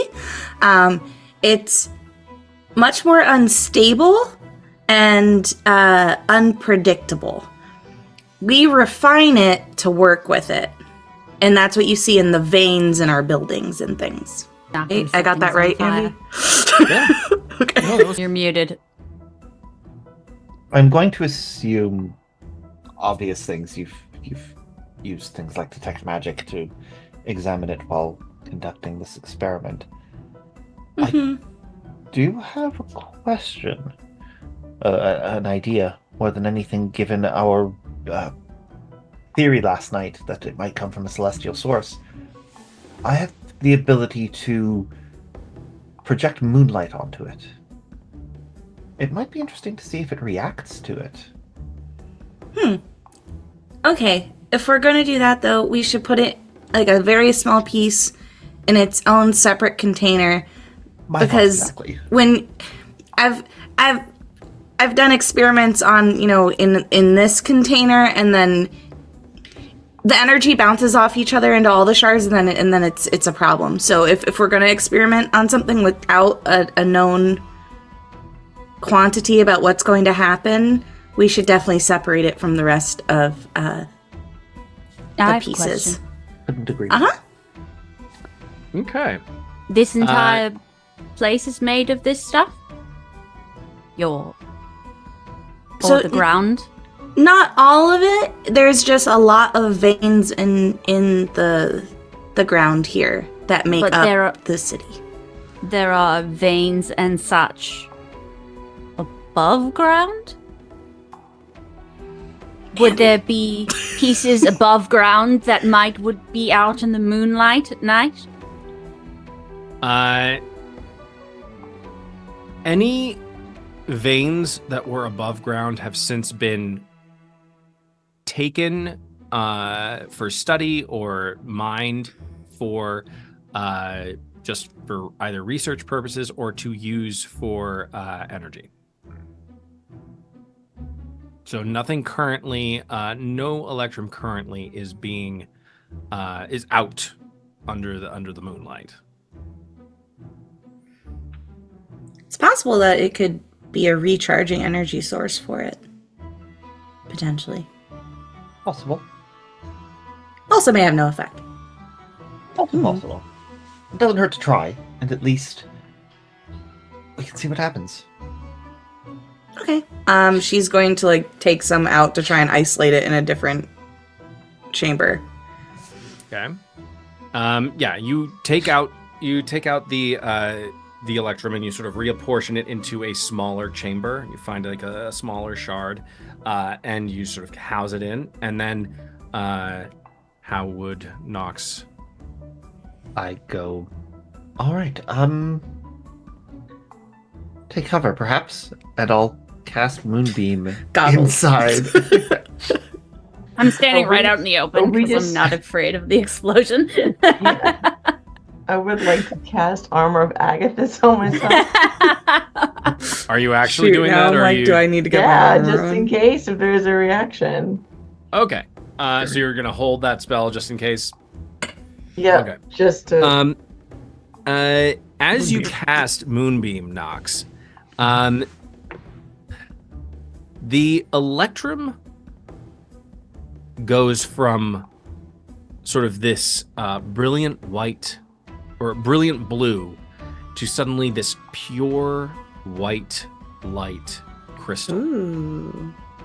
And the vibrations increase to exponentially. And it is never mind. It is much more intense than the what Rika showed a few seconds ago. With the other Electrum. Have I ever seen it react this way? No. Oh, okay. It's not something that was this direct and, of course, intended in this way. Mm-hmm. Like, this is an intentional use of Moonbeam upon, like, a magical spell upon the Electrum, which is not something that you've ever seen done before. And it's in this moment, as this thing turns this brilliant, white-hot coloring, that the container itself begins to float. Like it like has vibrated to such an extent that it has jostled the moorings or whatever is holding it down to the floor, and has jostled it just in such a way that it is now free, and it is slowly levitating off of the floor. That's fascinating. We also should really tie that down. Rika, do you require... You see there's a group of scientists that are sort of approaching very hesitantly. Rika, do you require assistance? Do you need help with, But we need, just like a couple of restraints, but it's fine. Okay, are you sure? Yeah, just we need some stuff to hold it down, but I don't, it looks stable for the moment. You're not continuing to apply Moonbeam to it, right? No, I think once it started rising up in the air, he would have ended the spell. Okay. Yeah. So it would appear that Electrum is reactive to moonlight, or to intense moonlight. From I always forget. I always want to say Neridus, but I'm like, no, that's the Cleric Guardian. Don't do that. It is Nenera is the name of the moon. It is reactive or reactant to the light of Nenera. Rika would just get like very excited, she'd throw some restraints around it so it doesn't float out of like her office area. Be like, Nox, this is great. This means that it can recharge the Electrum in my project. Which means that my suit can charge at night and be usable the next day instead of using all of the Electrum power source in it on one go. Sorry. Your suit... Oh, yeah. I will show you. How loudly are you saying this? I think she's really excited, so she probably said it a little louder than she should have. If I'm being honest. That's... As you sort of are just like about the result of this experiment, you suddenly realize, oh, I'm talking really loudly right now, and you see some of the other scientists just sort of like looking over in your direction. What are Fig and Elindra thinking in this moment as you're sort of watching this experiment take place? Fig I wonder if I could touch it. Yeah, Fig is actually really happy with all like the lights and like the hues, and like everything's more like a blue-ish cast and got a little bit like more of like a lighter color. So she's liking that everything's twinkling, like everything is twinkling. But then when they start with Rika and Nox start doing their thing, like, yeah, she does cast her arm up and does step back. And when the actual like you said like the I forgot what we called the structure, when that starts to rise, yeah, she's backing up, like have like a couple of bodies between her and that, so if anything does blast off, it goes through them first. Okay. After the initial, like, once it starts to float and they start talking, I kind of just walk away and go back to the blue glowing crystal. I have my hands on the crystal itself, just like staring at that. Okay. Okay. Don't like that. It's gonna blow up the whole lab. Give me, Elindra, Oh gosh. give me a nature check. Not hot. Would I know if fire is fire bad with unrefined electrum or refined electrum or both? Which It's not necessarily fire per se. okay. Oh, fuck. Fire. Thank Maybe you. Roll me a a- d20. I roll you a I have a D20? touch screen. That's fine. You rolled a Oh, is it more like magic sources? 11. Okay. 11 plus it's what was it? Nature? Yes. 15. 15? It's inside something, right? Here goes my lab. Yes, it is. Elindra, as you approach the Electrum that's in this housing,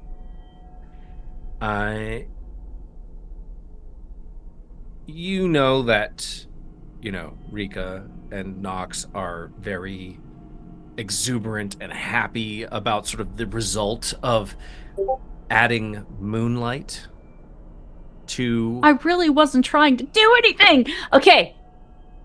to the and how the exposure of moonlight seems to add its or lend itself to the theory that moonlight is something that, or intense moonlight is something that can make Electrum that much more what's the correct word here? Buoyant is not the correct word. Reactive? I mean, reactive, but in a way that makes it ascend. Yeah. Oh no. As you get closer and begin to sort of release a little bit of yourself out, I wasn't. you see inside the light within the Electrum begins to drain until it's almost as if all of the light has been sucked out of it. Meanwhile, Hands off. you will roll with advantage for any and all saving throws for the duration of this day, as you have taken the energy of the Electrum into yourself. I think her amber eyes have like this electrum blue glow to them now. And I Mhm. back up slowly. Do-do-do. Nothing to see here. Fig, what's your passive perception? It's an 11. Yeah, you don't notice. It is, it's one of those things where, unless you are telling them, Elindra, it is one of those things that goes mysteriously unnoticed. But suddenly all of the energy is sucked out of the Electrum.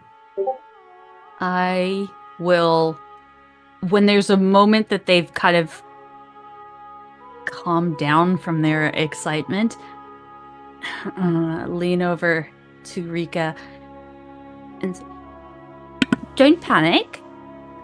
Okay, I won't. Your Electrum is broken." What do you mean? What? The What do you mean? I point towards the other crystal, the crystal ball. I assume I've never seen them react this way. Absolutely not. Tell me everything that happened. She doesn't look upset. She looks fascinated. This is a person that, like, anytime something happens that is unexpected, it's a holiday for her. It's like her birthday. She looks at you. She does have the that like electrum blue glow in her eyes. Goes, well, I put my hand on the crystal. Rika puts a paw on either side of your face. Whoa. Okay, we're very touchy. Your eyes look the color of Electrum right now. Oh, that's very pretty. No, like, really. If there is, like, any kind of reflective surface, I'm going to try and show her. Oh, there's tons of reflective surfaces here. Okay, yeah, I show her, like, on like, a steel thing that's very shiny and new. Oh, Look, your eyes. Hey, well, I put my hands on the crystal, and then all of the light drained from them, and now it's in me. How do you feel? Great. Wonderful. Fantastic. Do you feel floaty? No. Do I Interesting. feel floaty? Okay. Not at That'd be all. wild if you could just fly now. That would be so sick if I could fly. That'd be great. That'd be cool. Have you tried turning your feet into I put a jets? heat source at the bottom of that, though. That's feel like like Iron Man-esque. No, I feel like I'm watching Andy, like, bite his tongue right now for me to say anything. Oh my god, if I fucking Right. light up. I'm just saying. Have you tried like Azula shooting Have fire you tried from behind thinking you? happy thoughts? No, I have not tried Azula fire flying. So Rika just, like, looks really excited, her tail's wagging, and she goes, okay, so you were near it, and you absorbed the energy, and Nox used moonlight, and that strengthened the energy in the crystal and amplified it. In what way are you two opposites? Well, I'm channeling. It's not my magic that's doing it. It's magic gifted to me by Seluna. It's divine magic. And I'm a creation of Mephistopheles. Interesting. So the dichotomy between your two power sources interacts with the Electrum in two opposite ways. Huh. So then, actually, for me to charge the suit as a this time I'm much quieter. As a never-ending power source, I would need some form of divine energy to recharge it.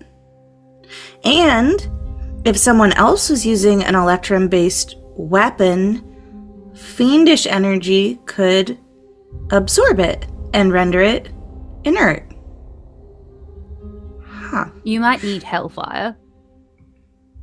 Rika just starts taking a million notes after that. I think at this point, like, given all the information, she really wants to test these theories out on her actual project. But that's, like, a thing that, like, not a lot of people here can see. So I don't know what the setup is for where she actually has that stored. Oh no, it's stored back at your house. Oh, okay. Yeah. Got it. Yeah. Understood.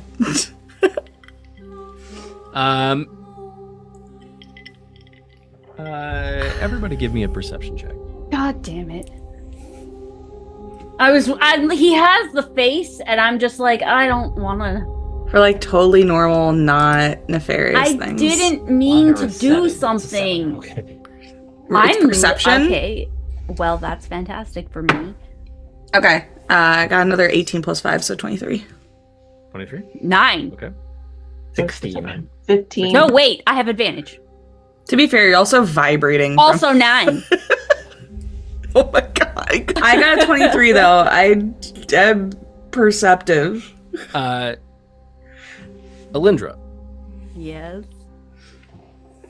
what are the spells in your highest spell slot? Shit.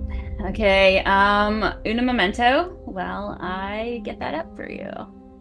My highest spell slot is what are we casting at? We're casting at 5th level, and I cast everything at 5th level.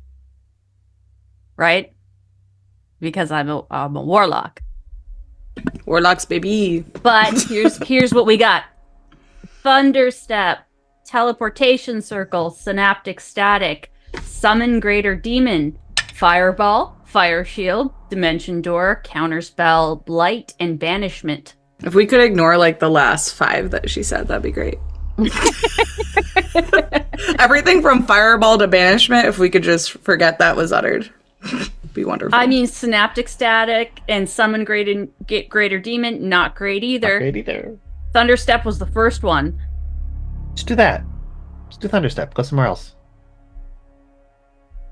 Hold, please. Or Oh, banish. fuck. Do, do, do, do, do, do, do, do, do, do. It's hold music. Didn't mean to do a thing. I really didn't. I was just going to the light because she's lonely. You're just chaotically existing. You did a thing without doing the thing. Let's see. 1, 2, 3, 4, 5, 6, 7, 8, 9, 10. Elindra, roll a d10 for me. Oh, no. What does that mean? 9. 9. Elindra, as you are having this extremely scientific conversation with everybody, and Rika is sort of spouting off very excitedly about how, oh, well, this could mean that infernal energy is somehow sapping the Electrum, and the divine energy from Moonbeam that must be enhancing and multiplying its powers exponentially, and this could all work really well in my suit. Meanwhile, Elindra, well, actually, we'll see if you understand, if you see it. Give me a perception check. This is something that's separate. 23. 23. Elindra, as you are seeing and hearing Rika, suddenly everything just becomes very muffled. Suddenly, everyone's voice seems very far away. And you sort of feel this surge of power within you. You felt this surge from the Electrum, but it's not going away. And as it begins to grow, you sort of look down, and you look down at your extremities, and you see from your feet and from your hands, they've started to glow. And you feel this surge of power. And on the floor, you see a teleportation circle appear. You have spent no time creating a teleportation circle. But through this surge of energy, a teleportation circle has formed beneath you. To where? You don't have a destination in mind. Yeah, but you have to know it. You have to make a teleportation circle that you know, right?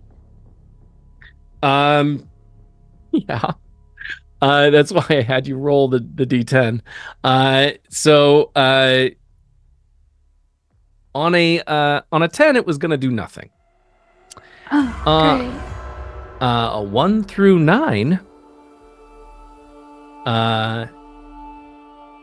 the teleportation circle activates. And you feel this incredible heat, which is so intense that it instantly melts everything around you. As Elindra, you have, in this moment, unwittingly opened a portal to Nessus. Oh, well, he doesn't bother me, but everyone else. I'm sorry. With my 23, do I notice this happening? Yeah. You Great, are good. sort of like spouting all of this jargon, and you're just super excited. And then suddenly you see Elindra start to just glow, and suddenly these tracings of lines and energy just suddenly appear on the floor, and suddenly she is floating in a space where beneath her suddenly there are these incredibly rocky volcanic crags that you see are just hovering over these massive lakes of fire. Would I have enough knowledge from studying to know what this looks like, or no? Or were there sigils that I could have tried to read? Give me a history check. Okay. History. What do we got in history? +5. Nice. That is a 21. On a 21, you know from your studies, which is not necessarily extensive, like you've not spent your life studying the hells, but you know that Nessus is the 9th and deepest hell. It is a land of extremes. You know that the way to hell, or the way to Nessus rather, is through Kenya. There is an abyss within Kenya that when the river descends through it, it goes and leads down into Nessus, is what I'll say. But your studies and of the histories that you have, examined, are just like, oh, that looks an awful lot like some of the things that I've heard about. What the hell is going on right now? I have 2 things that I want to do. That would technically take 2 turns, so I don't know how you want me to do that in this moment. If we're like in like an initiative order or anything. I also will go in the order of the perception checks. So you had the 23, Nox had a 16, and then Fig had a 15. Correct? Correct. Okay. So we'll say you go first, then Nox. Are there any of these like rocky formations that are going through the portal or are close enough for me to reach to?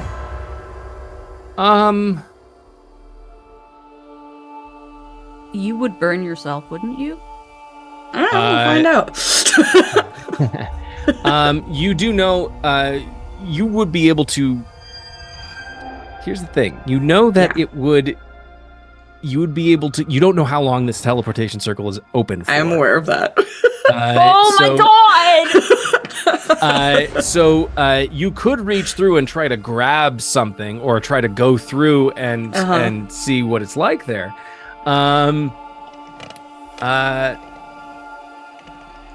You just don't know. Yeah. But like, how far would I have to move?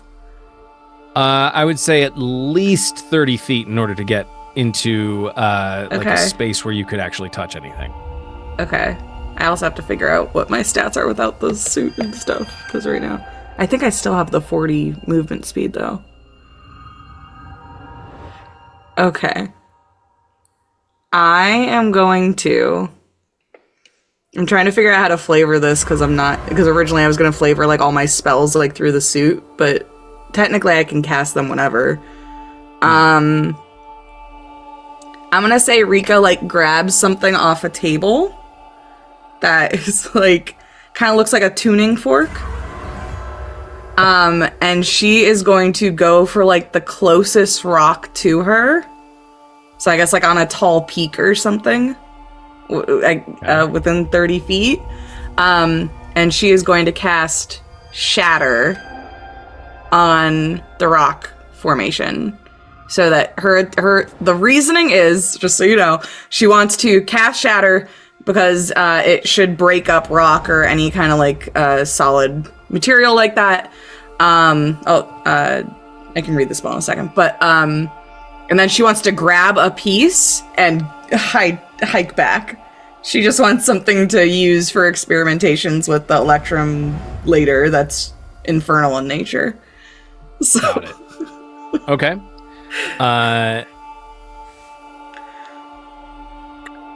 Sure. I'll say you do that. Okay.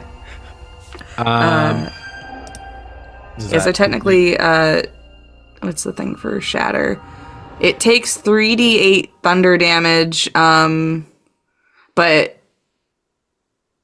like materials such as stone, crystal, and metal has disadvantage on the saving throw if a mountain has Oh, I'm the in ability that. to make a saving throw. I'm in that. It's Huh? it's an AoE. Shatter's an AoE. Yeah, but it's a 10-foot radius sphere, and I'm moving 30 feet away from you. Oh, okay. Yeah. No, I wouldn't hit you. If I thought I was gonna hit you, I wouldn't do it. I would just like to That's point out fine. in this We do moment, shatter to hit people. there are scientists, other Leonin scientists who are like in shock, and some of them who are like, "What is going? Rika, what have you done? What is happening?" She's just yelling back. It wasn't me. I'm literally Get back here! floating above it. Nox, what are you doing? I will check in with Elindra before anything else. Just to be clear, Rika is no longer in the portal. She's run back out.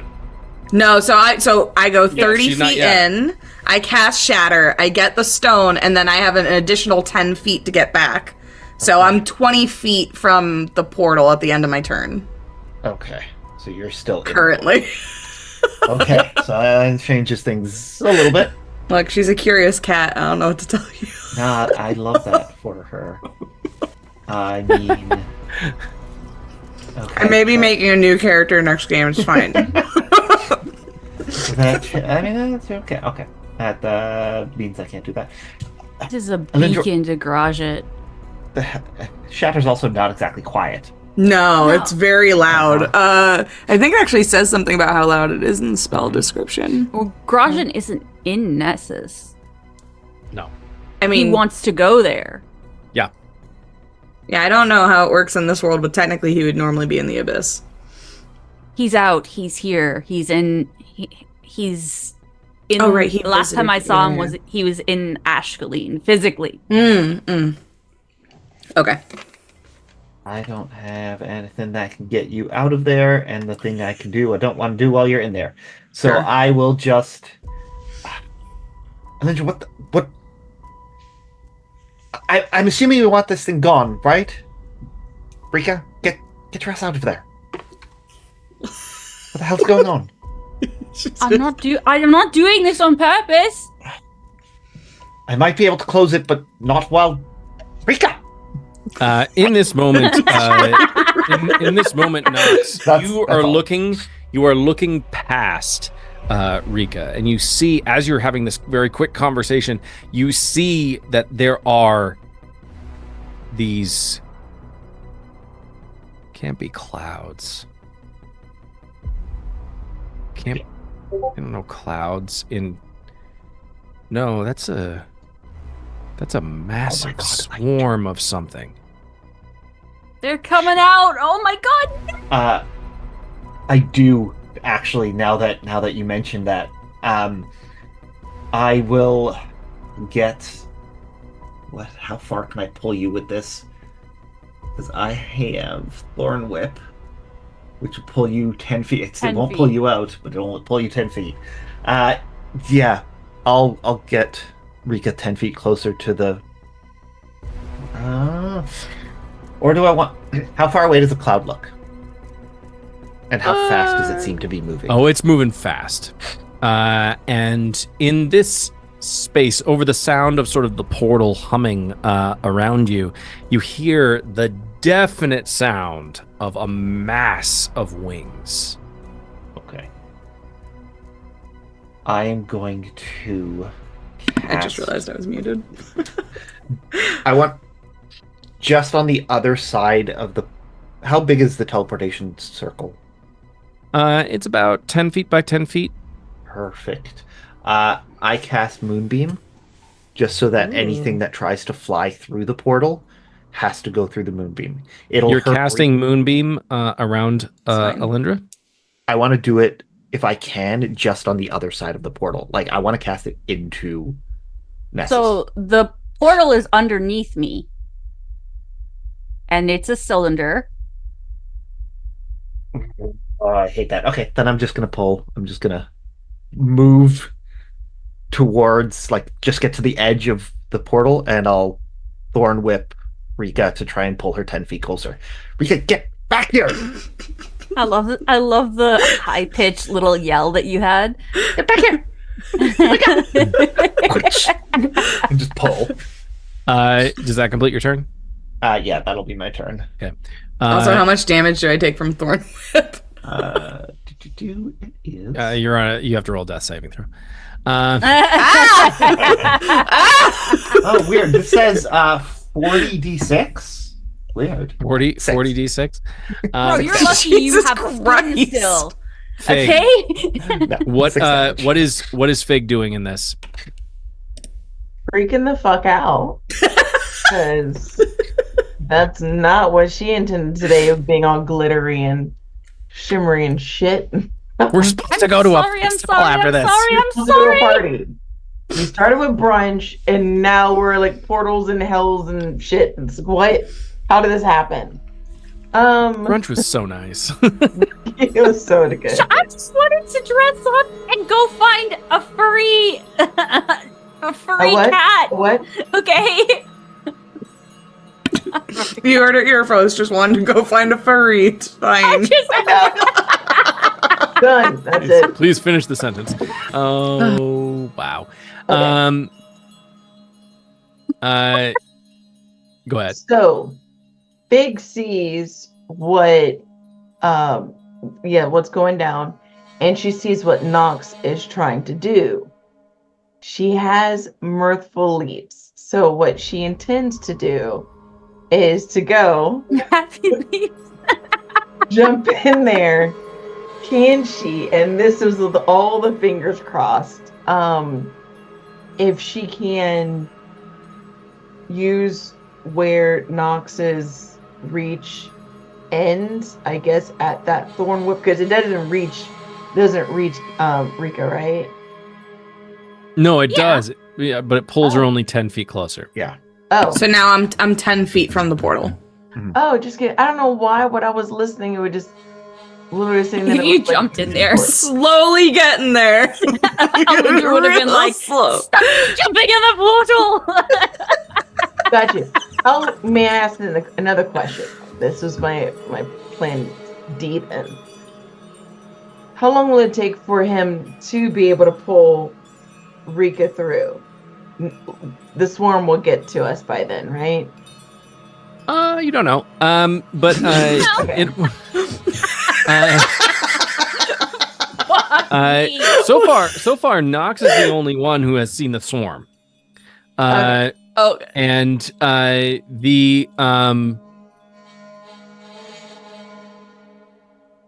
you do know that he has a grab. He's basically essentially grabbed Rika. It'll be a strength check next round to see how well he is able to just yank her up here. Got you. I think that would actually be really good to help with that. And I don't use my strength because that's I dumped all of my stats and other things, and nothing for the strength. Fudge. Dang it, and that one's a touch. Okay, never mind. 5 feet closer. Yeah, the only thing I would think is, can I, just because I see like Nox and he's trying to pull her and stuff, I would have to go over there and just to be able to help out. We get over there as best I can. And I do have a Tide of Chaos, so I would like to be able to use that to roll advantage on my ability check Okay.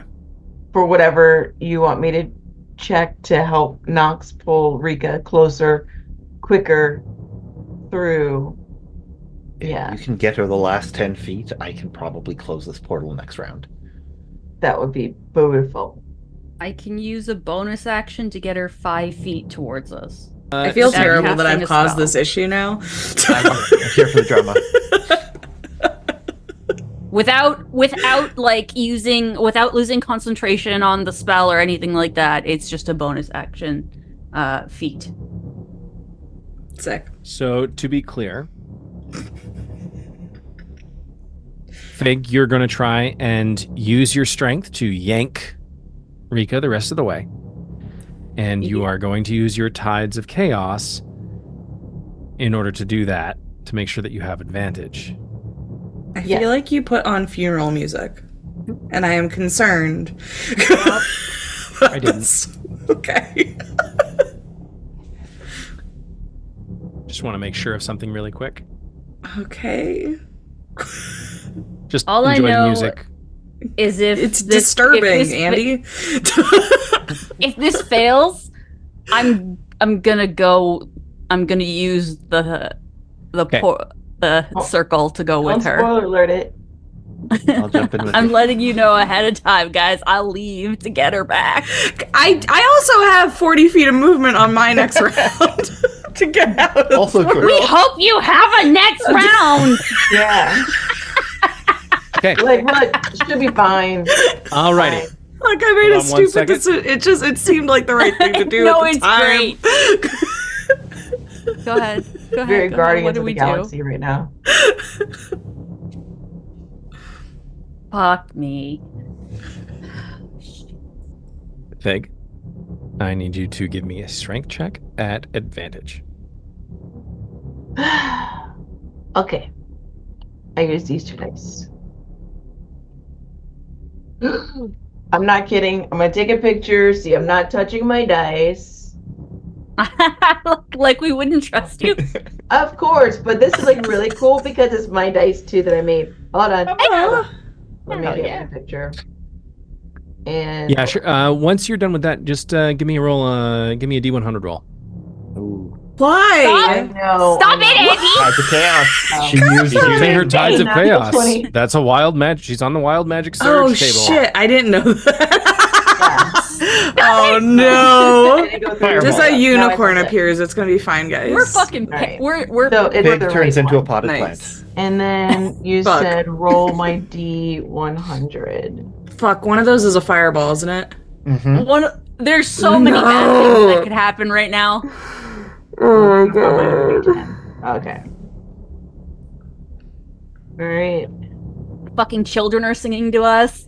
That is 16. Like, this is either going to be awesome or I'm going to cry.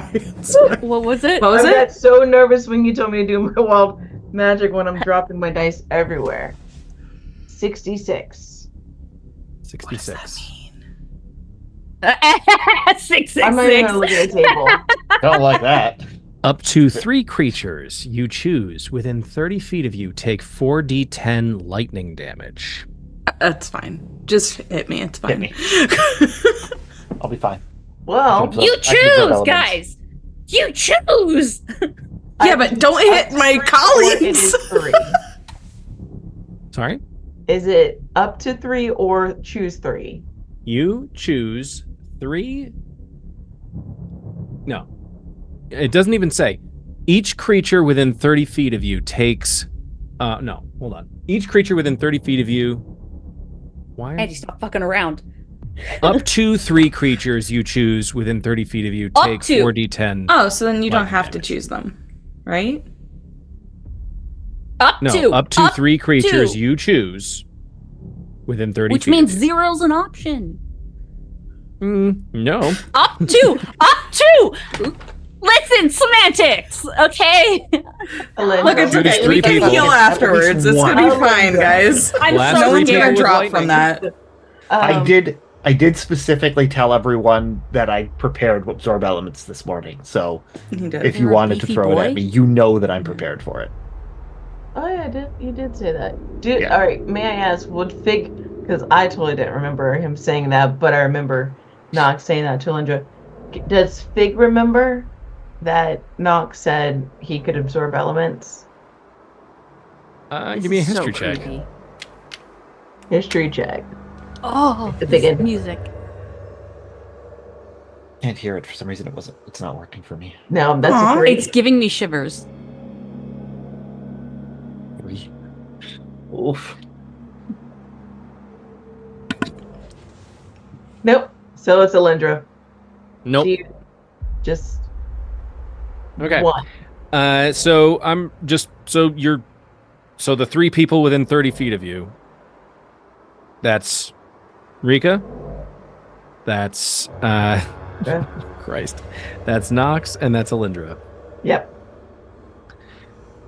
Hey. Reaction. Absorb elements. Okay. I just hold out my little sword. I my technically broken have sword. absorb elements, but I feel like I don't have like. I don't think it makes sense for me to use it right now, so I'm not gonna bother. Okay. You're blasted with 40-10 lightning damage. All right. I Roll rolled that a brain, d10, don't I? Roll low, please. I know, right? 4 ones. 4 ones. Yeah, I'm trying to That'd find be out. wild. Well, she probably has a spell attack bonus though, too, right? Or no? Nope. 2 doesn't add it. plus It's just 4d10. Oh, because it's Right. yeah. 1, that's 3. 10, so it's 13 plus 3, 16. That's fine. 40, So that- I'm 10. fine. So 8 damage. I'll take it. I'm fine. Good.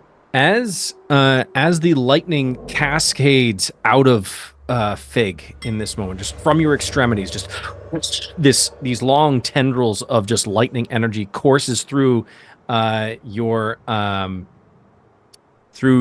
companions. Elindra, the teleportation circle.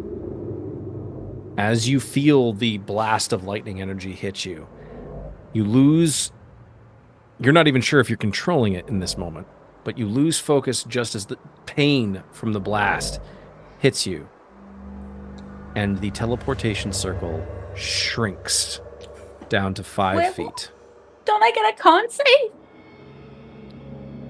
Yeah, maybe if you were actually, teleportation circle was a was a concentration spell. Did Fig pull me any closer? It is. With that though? What? It is. Isn't it? No, I don't think it's a Rika, ritual. yeah, because I isn't it? got a nat 20 on I have no clue. whatever I didn't even look. what I was doing. No. It's not. No, it's Oh my god, I'm so scared. Okay, Um, yeah, drinks. Fig back Wait, to Andy, get her just so I know, superpower. did Fig's thing pull me any yes, closer?